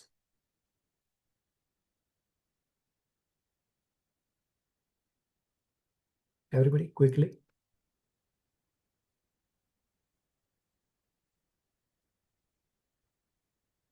Somebody? It is not a good advice because we are having some contribution to change people's habit. Yeah. Hold your thought. Yeah, we'll come to what Path Prabhu was saying. And couple weeks back, Path Prabhu had also asked a question. I had asked him to park the question till we discuss this practical example. And I'm hoping after we finish discussing, Path Prabhu's that park question also gets answered. So giving advice to people who are ignorant is usually not helpful, but I need a reference. So point is correct. And we'll come to Path Prabhu's point. Well, are we not supposed to preach to others? Then what are we supposed to do if the devotee is saying don't go talk to him because he is in ignorance? Another devotee says report to a manager and not directly get involved, meaning don't be the doer. So the devotee did put the point properly, just didn't give the reference, although I can understand that the devotee was referring to 3.27, that you don't be the doers. Okay, good advice. That let somebody else, meaning the store manager, to address this. Okay, good advice. So fourth devotee says, or fourth point says, I feel you should do your own bhajan kriya. Move away from such agitative situation rather than acting impulsively to avoid any confrontation. We should not apply Shastra on others, rather practice and apply scriptures on ourselves. So good advice, but I need a reference. Advice is good, but reference is not there. Therefore, for all these points are correct. All the 4 points are correct. Therefore, I have circled them in rectangle, but I need reference. Only then I can use it. Otherwise, how do I know I am right or wrong? Scriptures are right. If I am doing something by myself, I have imperfect senses. So I am bound to do mistakes. Therefore, I need scriptural reference. So although the points are correct, but because of no reference, I have a challenge using them. Then the 5th point, I have highlighted in green, obviously, because this is a correct point, that we should not advise anyone until we know them very well. And the devotees say, this is what we have learned in our Bhagavad Gita class. So if you recall, In chapter 2, at the very start, we had a question, what is freely available? Advice is freely available, and we discussed do not give advice unless somebody asks you. So this is what the devotee is referencing. So this I can use because it's a discussion in our classes. Whatever we discuss in our classes is coming from scriptures. All right. Next, devotee actually gave scriptural references that practice austerity of speech. Bhagavad Gita 17.15 defines austerity of speech as speaking words that are pleasing and not agitating to others. So in the previous slide, I had highlighted and emphasized on true statements. We'll very soon discuss that point. That austerity of speech is speaking pleasing words and words that are not agitating to others. I can definitely use this. There's a scriptural reference to this. The devotee, another devotee has given with scriptural reference.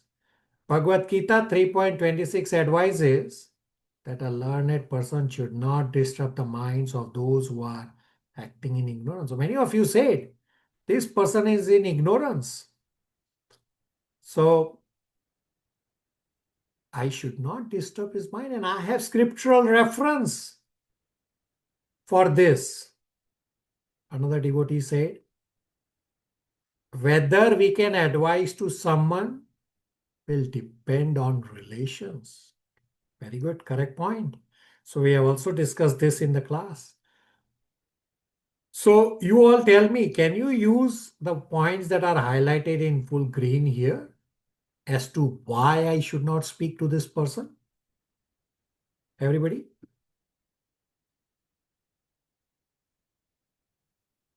Yes, Prabhuji. Yes, Prabhuji. Yes, Prabhuji.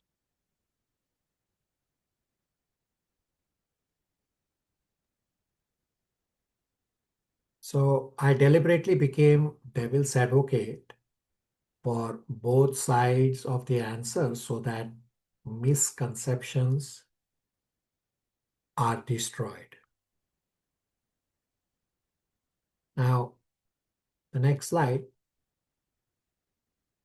I also have at the question number 1, that why am I giving you this spiritual endeavor? And here's what devotees responded. So I did not put every single response. I'm only trying to highlight few in the essence of time. One said, making us practice to think before acting in actual situations. Second, to notice modes in others and own self. Plus, try keeping ourselves in goodness or higher. Krishna is testing if able to follow the scriptures and acting accordingly. To handle everyday situations based on learnings of Bhagavad Gita. Applying scriptural guidance on ourselves rather than finding flaws in others. We have discussed this at great length. To check how much we have learned from Bhagavad Gita and how we apply in our daily lives. Practical application in real life so that we can apply our spiritual knowledge in day-to-day activities and interactions. Therefore, to develop and implement Shastra Chakshu,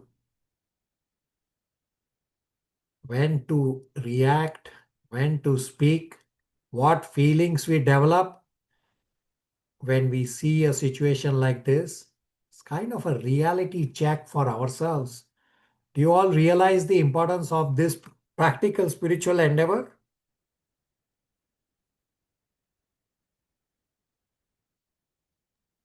Prabhuji.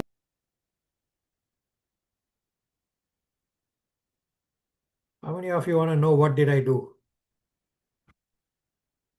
I do. Fault finding in others. Okay. How many of you Prabhuji, want? Yeah, go ahead. Hare Krishna. Yeah, I think because what annoys or irritates us about someone else are some things that we might introspect ourselves. Yeah, okay, very good. We heard a Chitan Chanda's lecture on that point, that when we see faults in others, so what exactly that means? That is just actually is a fault in me, just coming out differently. Okay, very good. Okay, have undivided attention, and I'll describe what did I do. That this was my thought process when all this happened. So why I gave you this homework is that how do you apply Bhagavad Gita in day-to-day situations?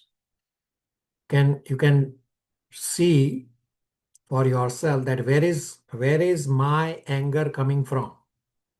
Meaning focus on myself and apply aversion to fault finding, that do not find fault in others. That practice how gentle are we,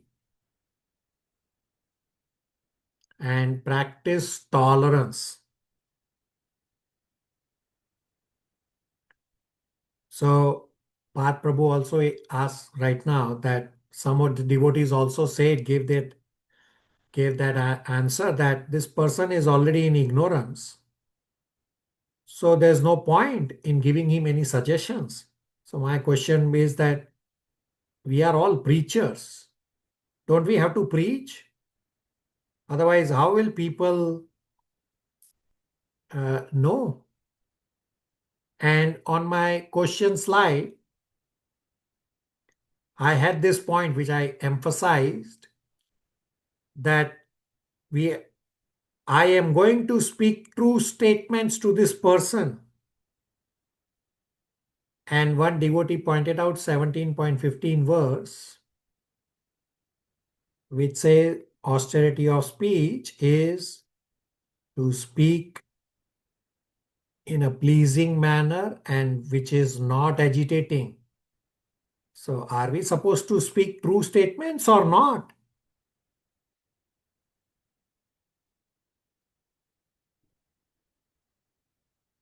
So all those who gave generic statements without scriptural reference, you are giving me generic answer as to how we live in the world. But we did discuss towards the end of chapter 16 that tradition, fashion are themselves moving lighthouses, and we should not rely on them. Plus, if your answer is based on mental concoction, there was one point I highlighted. One devotee said, I think. But Baba, that is mental concoction. We have already established that we have 4 defects. Therefore, I said, your advice is based on what? Are you giving me advice from your own mind and intelligence? Or are you giving me scriptural guidance? And I also pointed out about the voice of the lady. Like I referenced Donald Duck and I referenced cricket. So everything, every word on the question slide had a particular meaning. I'll explain all of this. Did everyone find this thriller of a question very challenging to answer? Everybody? Anybody? Yes, Prabhuji, I think it was. Only Deepa? Yes, Prabhuji. All right.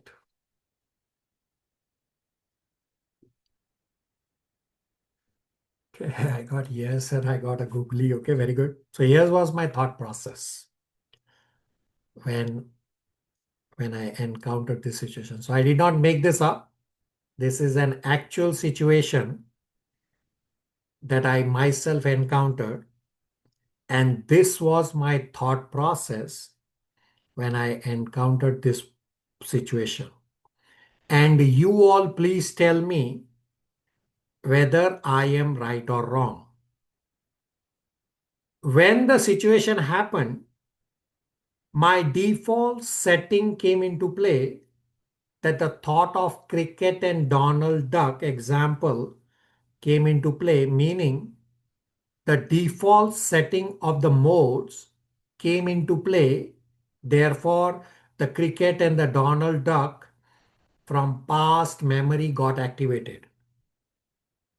I quickly realized that the default setting has activated and I became conscious what we have discussed in Bhagavad Gita chapter 14, that the modes present the default settings in front of us. But the modes do not force us to act. We still have the ability to use our own free will properly and act in the mode of goodness or higher, meaning act in the mode of transcendence. So you can change the modes only when you realize and see which mode is influencing you. This is the first thing that I immediately realized my default setting and I became conscious rather than acting according to the default setting, which would be acting according to the default lower modes setting in my body.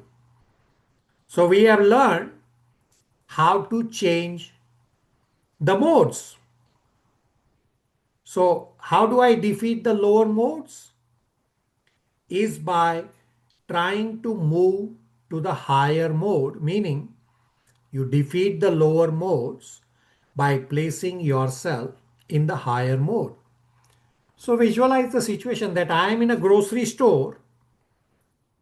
How do I move to the higher mode?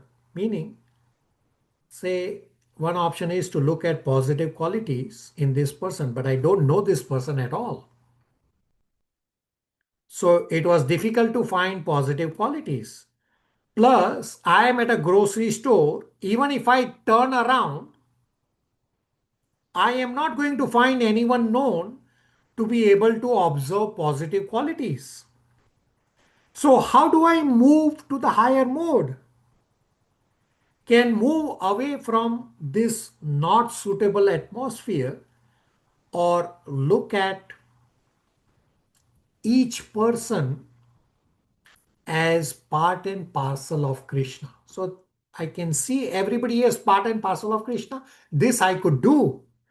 But trying to find good quality in anyone or this person, that was not possible.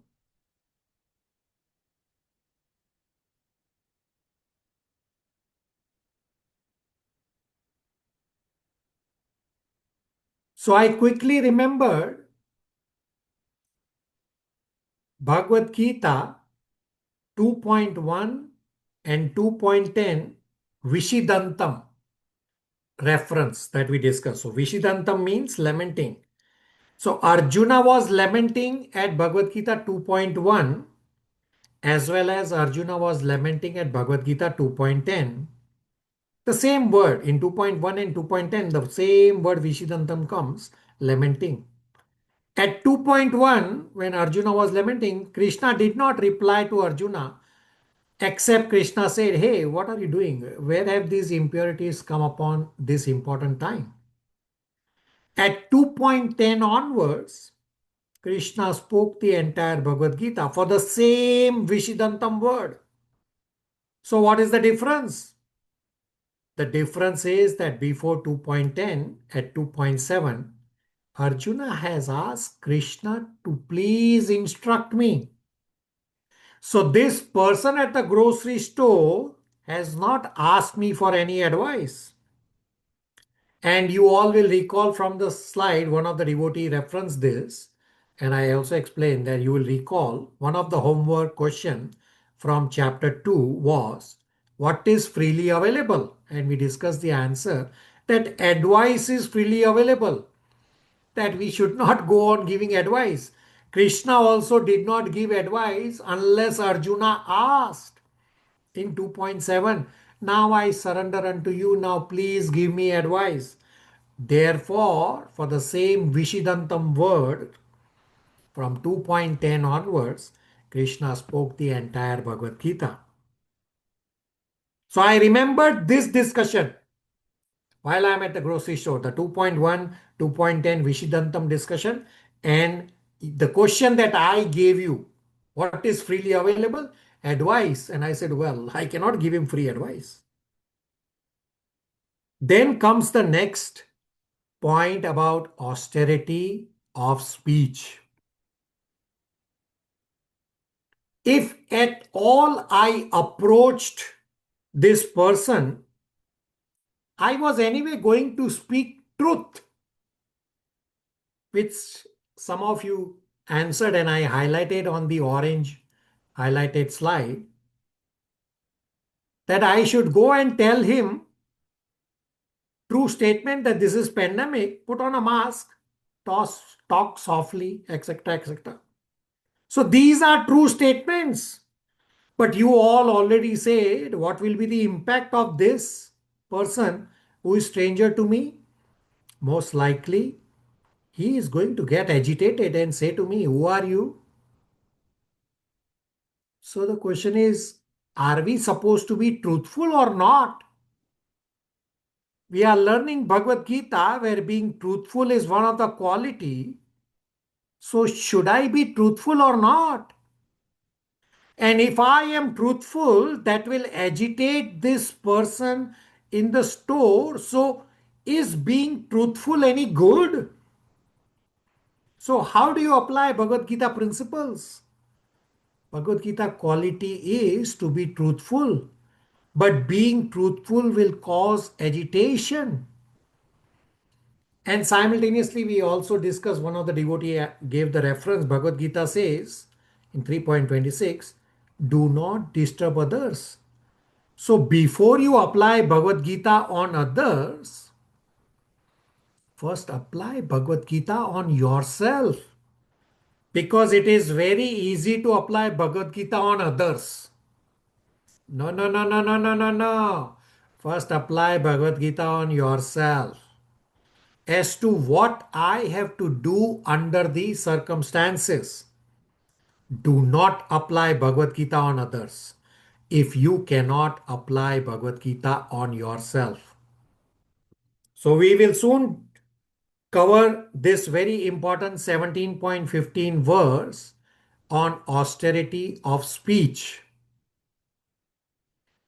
And this austerity of speech verse also has truthful, but if truthful is not going to work, then what to do is also important discussion in this 17.15 austerity of speech verse.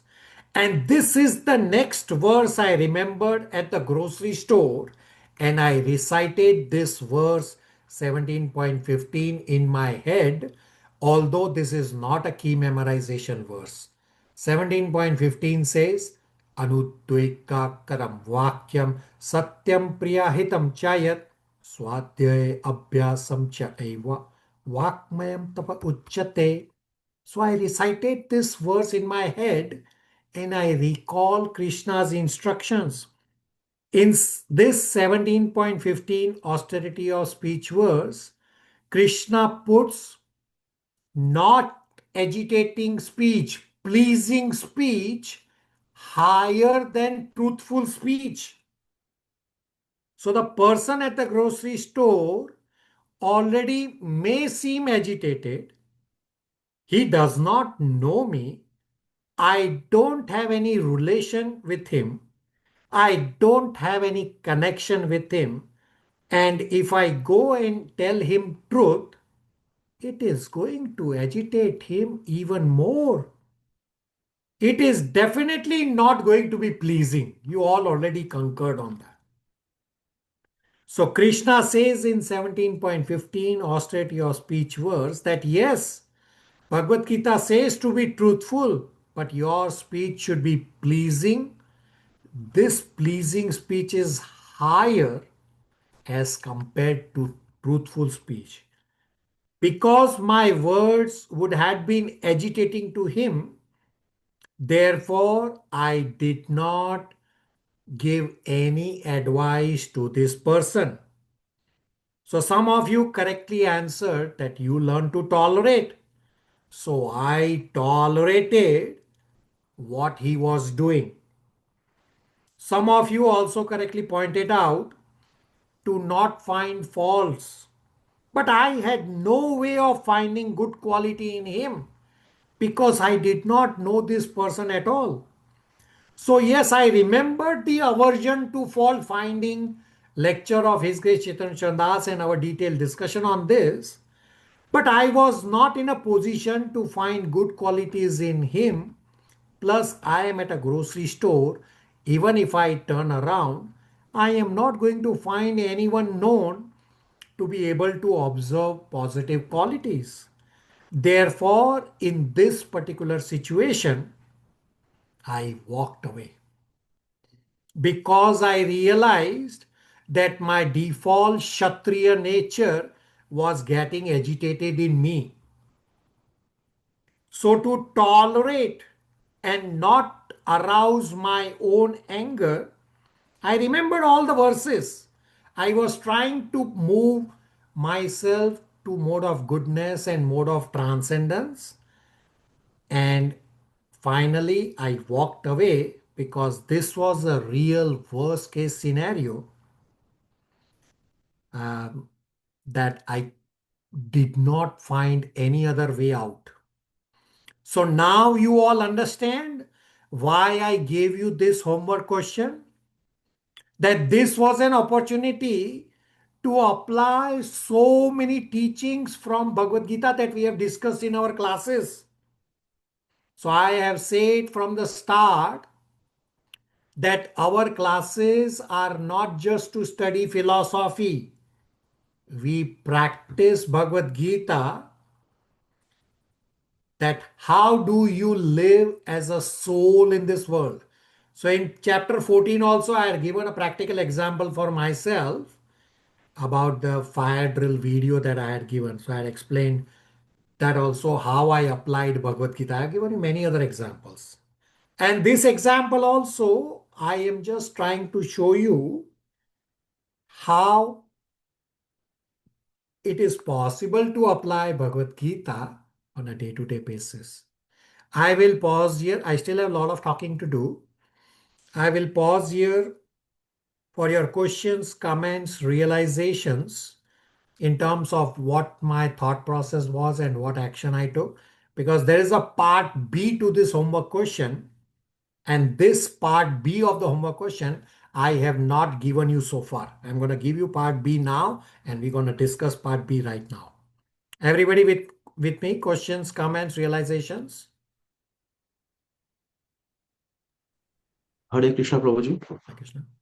Prabhuji, my question is, since this incident was just related to COVID and it was not that significant, one might say, how significant or how uh, impactful a situation needs to be until a devotee reacts or does something in an active state?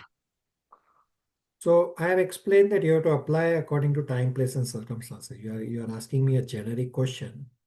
I cannot give you any response. So I have given you a real worst case scenario with this practical example, and you can tailor it according to your situation. I have given you a lot of practical applications from this. Pratyush, does that?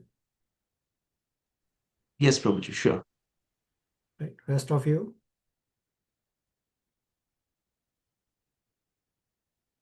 Hare Krishna, Prabhuji. Prabhuji, it's quite hard in real life to practice the principles. Yeah, I agree with you. It is hard, but it is possible little by little. On day one, when I started Bhagavad Gita reading, I was exactly in your position that this seems very hard, or exactly what Ankur Prabhu was saying at the last time. This seems very hard. No, initially will seem hard, just as when a child tries to learn to walk, he keeps falling. And he will say, oh, it's very difficult to walk. but it's a matter of practice. Raksha? Yes, Prabhuji. All right. Shivaji? I totally agree, Prabhuji, that austerity of speech is important, like the pleasing part, I totally agree. But the thing is that lot of times people forget what they're doing. So what about that? Like, Yeah, so how it's to do both? it's a matter of practice. So in my responses, did I give scriptural references?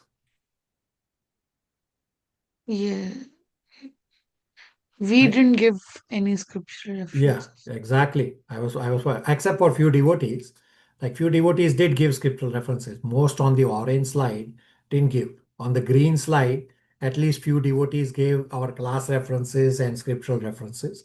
So that's what we have to practice. So therefore, I have said from day one, Shastra Chakshu, that whatever you tell me, whatever you see around, try to see with the eyes of scriptures.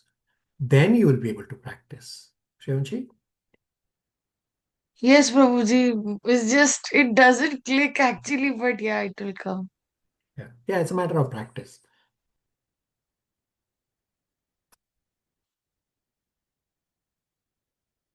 So now this answer is not black and white answer that you have to apply according to time, place, and circumstances. Another point is that under what circumstances you can tell someone true statements. I will discuss shortly. Now another question may also come up that if I don't teach anyone, then how are they going to learn? So all this will come up in the relation discussion.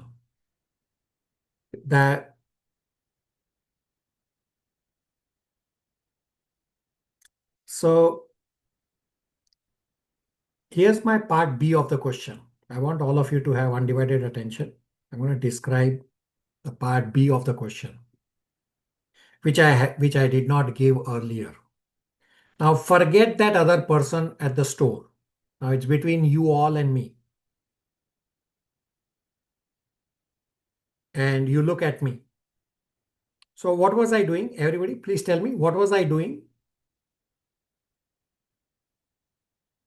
at the grocery? What was I doing? Shopping. Okay, shopping. What a little more practical. So I was shopping for myself or for Gopinath. Paulami says correctly, practicing bhakti yoga. Okay. Somebody, what was I doing? Practicing Krishna consciousness. Okay, very good. So I'm at a normal grocery store shopping. I'm shopping Bhoga and I'm trying to remember all these verses. So I turned my normal shopping into bhakti yoga. I'm remembering verses and acting according to Bhagavad Gita. So here's a question for all of you. All of you, please try to answer. Am I not acting out of ego and pride? That look what I have achieved. See, I can practice bhakti yoga even while shopping. I can remember verses. Am I not acting out of ego and pride? Everybody?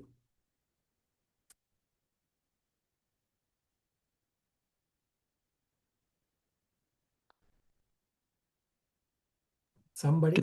Hare Krishna Prabhuji, it's for teaching purpose. Okay. But doesn't it look like pride?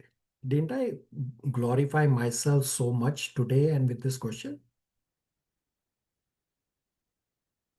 Isn't for my glorification is why I gave you this question, that look at me, how I can practice bhakti yoga while doing grocery shopping, remembering verses. Isn't that why I gave you this homework question? To show off my pride, Ankur?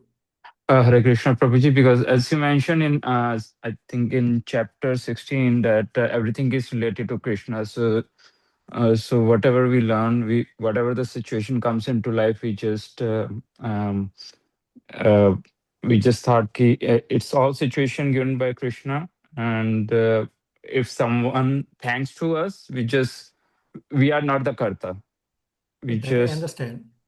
But doesn't it look like I am showing off my pride? Uh, I feel like I would like to quote 15.15, like Krishna is everywhere and That point is correct. No. I want all of you to focus on me. Am I not showing off my pride?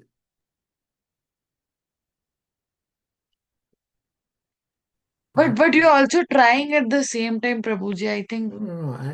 Am I not showing my pride? Prabhuji, in my opinion, I think the pride comes when you thought about that person's voice as Donald Duck, but the pride was not when you were contemplating or trying to relate Bhagavad Gita verses to the situation. I think that is a normal reaction. Okay, now I'm telling you outright. I am telling you that I am showing off my pride. Now what will you do? I'm telling you outright. I am showing you my pride. Look, I can remember verses. Look, I can practice Bhagavad Gita. Now what will you do? Now how will you apply aversion to fault finding? Shruti? Prabhuji, yes, but it's up to us how we take it. Okay, very how good. we are looking at it and how we judge it. Okay, very good. Rest of you, I am telling you outright. I am showing off my pride. Now, what will you do and how will you apply aversion to fault finding? Everybody, quickly. We can focus on all the good teachings we have learned from this discussion. All right. Rest of you, follow me. Prabhuji, if this pride is for Krishna, is this valid? Because there was one class of Prabhupada, he said that false ego is fine, it's I, but true ego is saying that I am servant of Krishna. Yeah, So even you can be one. Yeah, Krishna is not there. I am trying to show off my ability. Then Prabhuji, no idea. Sorry, want for me. Okay. All right. Thank you. I think I have grilled all of you enough. So, Shruti answered it correctly that just because I am acting under Mahamaya, I am acting under pride and ego. If you also act and react to the situation similarly, well, then you are also under Mahamaya. So I may be acting under Mahamaya, but you can still use the situation to your advantage and you can act under Yog Maya. Yog Maya is spiritual energy. So whatever be my default, because of which I am acting under pride, you can say to yourself that this Rajesh in this example is acting under Mahamaya, is acting under pride. But let me, meaning you all, act under Yog Maya. If you only see the other person under Mahamaya, but you do not see how Yog Maya is helping you in the situation, then you are not a pure devotee yet. Pure devotee sees that the other person is acting under Mahamaya, and simultaneously the pure devotee also sees how the Yog Maya is helping him and the pure devotee acts under Yog Maya. This is taught by Vidura in Srimad Bhagavatam, Canto 3, Chapter 1, that when before the Kurukshetra war, when Duryodhan chastised Vidura and threw Vidura out of the palace, and Duryodhan said to Vidura, "You Dasi Putra, you should leave the palace and the kingdom immediately, and you should not take anything except your breathing ability." Well, that was a very bad chastisement. And to this chastisement, Vidura actually thanked Duryodhan.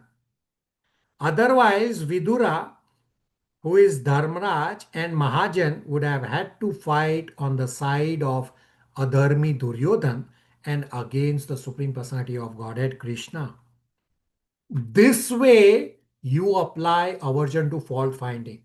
that I may be acting under Mahamaya, I may be acting under pride, but you can still use the situation to your advantage to see how Yog Maya is helping you and how you can act under Yog Maya. So, just to summarize,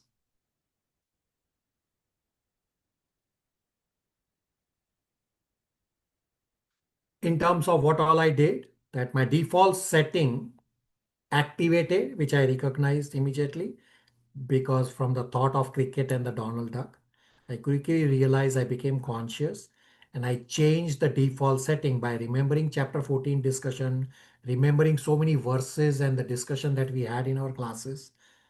I defeated the lower modes of passion and ignorance by remembering all these verses. I tolerated and I walked away instead of trying to find a good quality either in this person or in somebody else. Plus, my default Kshatriya nature also was getting agitated. And the learning is that one has to be very, very conscious all the time. Why I gave you this homework? This was an opportunity to apply so many teachings of Bhagavad Gita. So, what's the proper hierarchy between pleasing words and truthfulness? This is taught by Bhishma Dev to Yudhishthir Maharaj in Mahabharata. He gives the hierarchy as to how should be your speech. And you can apply according to time, place, and circumstances. So the hierarchy is best is speech about glorification of the Lord and devotees. Next is pleasing speech. Third is truthful speech. Truthful speech is so far away. Fourth is useless speech, which is generally prajalpa, that people do all the time, talking on the phones. And the last level is blasphemy speech, which also is prajalpa. So blaspheming Krishna or Krishna's devotee. So important to note is that pleasing speech and not agitating speech is higher than truthful speech. So Bhagavad Gita chapter 17.15 verse, austerity of speech verse, Krishna says that speech which does not agitate others, speech which is pleasing, then comes truthful. And then he says reciting scriptures, etc. This is austerity of speech, that your speech should be pleasing and not agitating others. This way, our speaking power can be spiritualized by these austerities of speech by utilizing our speech in glorifying Krishna and Krishna's devotees. I will pause here and I have one last point for this exercise. First, Drashti has a question. Yeah, Hare Krishna Prabhuji. I'm so sorry, but this question is regarding our previous point. This is regarding Mahamaya and Yogmaya. So, what if the other person is in Mahamaya control, and I am into Yogmaya situation, but still the other person is continuing his or her Mahamaya thing, and I just lose my patience at that time, even if So still I'm trying to best in Yogmaya. if you lose your patience, how are you in Yogmaya? Yes. Right? So that's the learning. So this is a very elevated stage. So Dusty, your point is correct. It's a very elevated stage, which Vidura has taught us. We'll discuss this at great length in Srimad Bhagavatam, Canto 3, Chapter 1. If anybody is interested, so in the previous batches also, many devotees have attended this Canto 3, Chapter 1 discussion offline because it's a very practical discussion. And in the entire Srimad Bhagavatam discussion so far. This Canto 3, Chapter 1 takes the longest length of time, about 6 classes. That's the longest length of classes for any chapter we have done. So it will happen in about next 4-5 months, the Canto 3, Chapter 1 discussion. Or you can get the recording from me for the previous batch if anybody is interested. So Drashti's point is, yeah, I want to act under Yog Maya.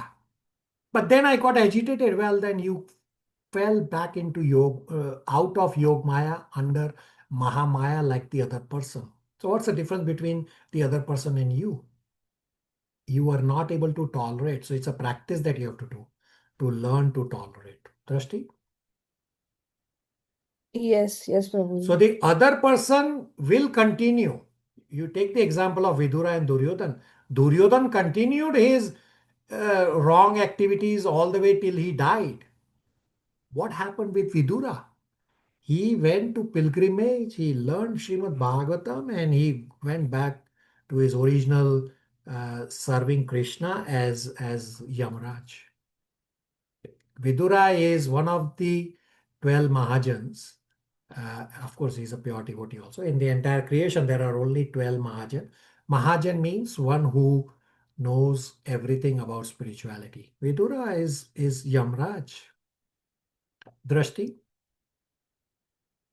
Yes, Prabhuji. Got it. Okay. So the next slide, the devotees who have given a couple of questions. Let me quickly answer, and I have one more point. Please tolerate a little bit with me. So devotee asked this question: how do we put forth our point of view when we disagree with rules that are not right without getting into the mode of not goodness and still be on the good part of history? The answer is, which we just discussed, speech should be pleasing and use scriptural reference for your points instead of using own judgment. Question number 2 is, my nature is rotating the 3 gunas on a daily basis, minute by minute. Without real practice, my mind is wandering. How to make the mind to deliberately focus on Krishna consciousness? So it is a very good sign to be able to see how the modes are constantly pulling us. We discuss this at great length in Bhagavad Gita chapter 14, that there is a constant competition between the 3 modes pulling us. So throughout our Bhagavad Gita study, we have discussed at great length how to see and control the mind, meaning treat the mind as an untrusted outsider and set a routine by proactively keeping the mind occupied in Krishna conscious activities, just as one gives a toy to a child so as to keep the child engaged and silent. So proactively develop a routine of Krishna conscious activities. Question number 3 and 4, I have already answered as part of the discussion of the practical exercise. Question 3 says, actually this real world experience is a good exercise. I want more clarity to understand when to act, when not to act, where to draw the boundary for myself and for others. Speaking out assertively and politely in order to establish boundary for myself and act based on goodness or passion. So I did describe that have pleasing speech, and it depends very much on relation. And question number 4 is similar: when to speak, when to be silent, when people talk something, or when we are in similar situation. I have described all of this at great length. My last point for today: I am right now feeling very, very morose. Just as Srila Narad Muni condemned Srila Vyasadeva. So many of you are from the Bhagavatam class. In 1.5.15, Srila Narad Muni condemned Srila Vyasadeva very badly with the word Jugupsitam. That this is verily condemned. I request all of you should also condemn me. I ask for forgiveness from each and every one of you.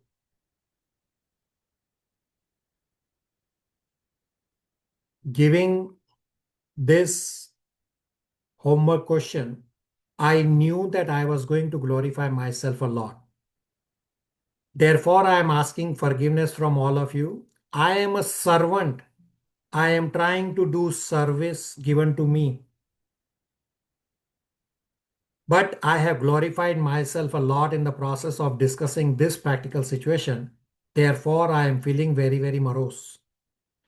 Before giving this question, I debated a lot in my head whether I should give this question because I knew that I will end up glorifying myself even though I do not want to.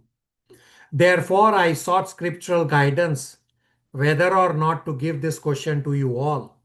In Srimad Bhagavatam, Canto 1, Chapter 9, Bhishma Dev, while lying on the bed of arrows, is imparting teachings, and those teachings may appear that Bhishma Dev is glorifying himself. But no, Bhishma Dev was just imparting the teachings as was instructed by Supreme Personality of Godhead Krishna to Bhishma Dev. So you all are devotees, you all are Vaishnavis. I request forgiveness from all of you. Vanchakalpatarupascha Kripa-sindhubhaiva cha Patitanam pavanebhyo Vaishnavebhyo namo namah. I offer my respectful obeisances unto all you Vaishnav devotees, all Vaishnava and Vaishnavis, devotees of the Lord. They can fulfill the desires of everyone, just like deities, and they are full of compassion for fallen souls like me. Hare Krishna, everybody. Thank you for tolerating extra minutes. We will stop here. Hare Krishna, everybody. Prabhuji, Hare Krishna, Prabhuji. Krishna, thank Hare you, Krishna, Prabhuji. Prabhuji. Hare Krishna, Hare Prabhuji. Krishna. Hare Krishna, Prabhuji.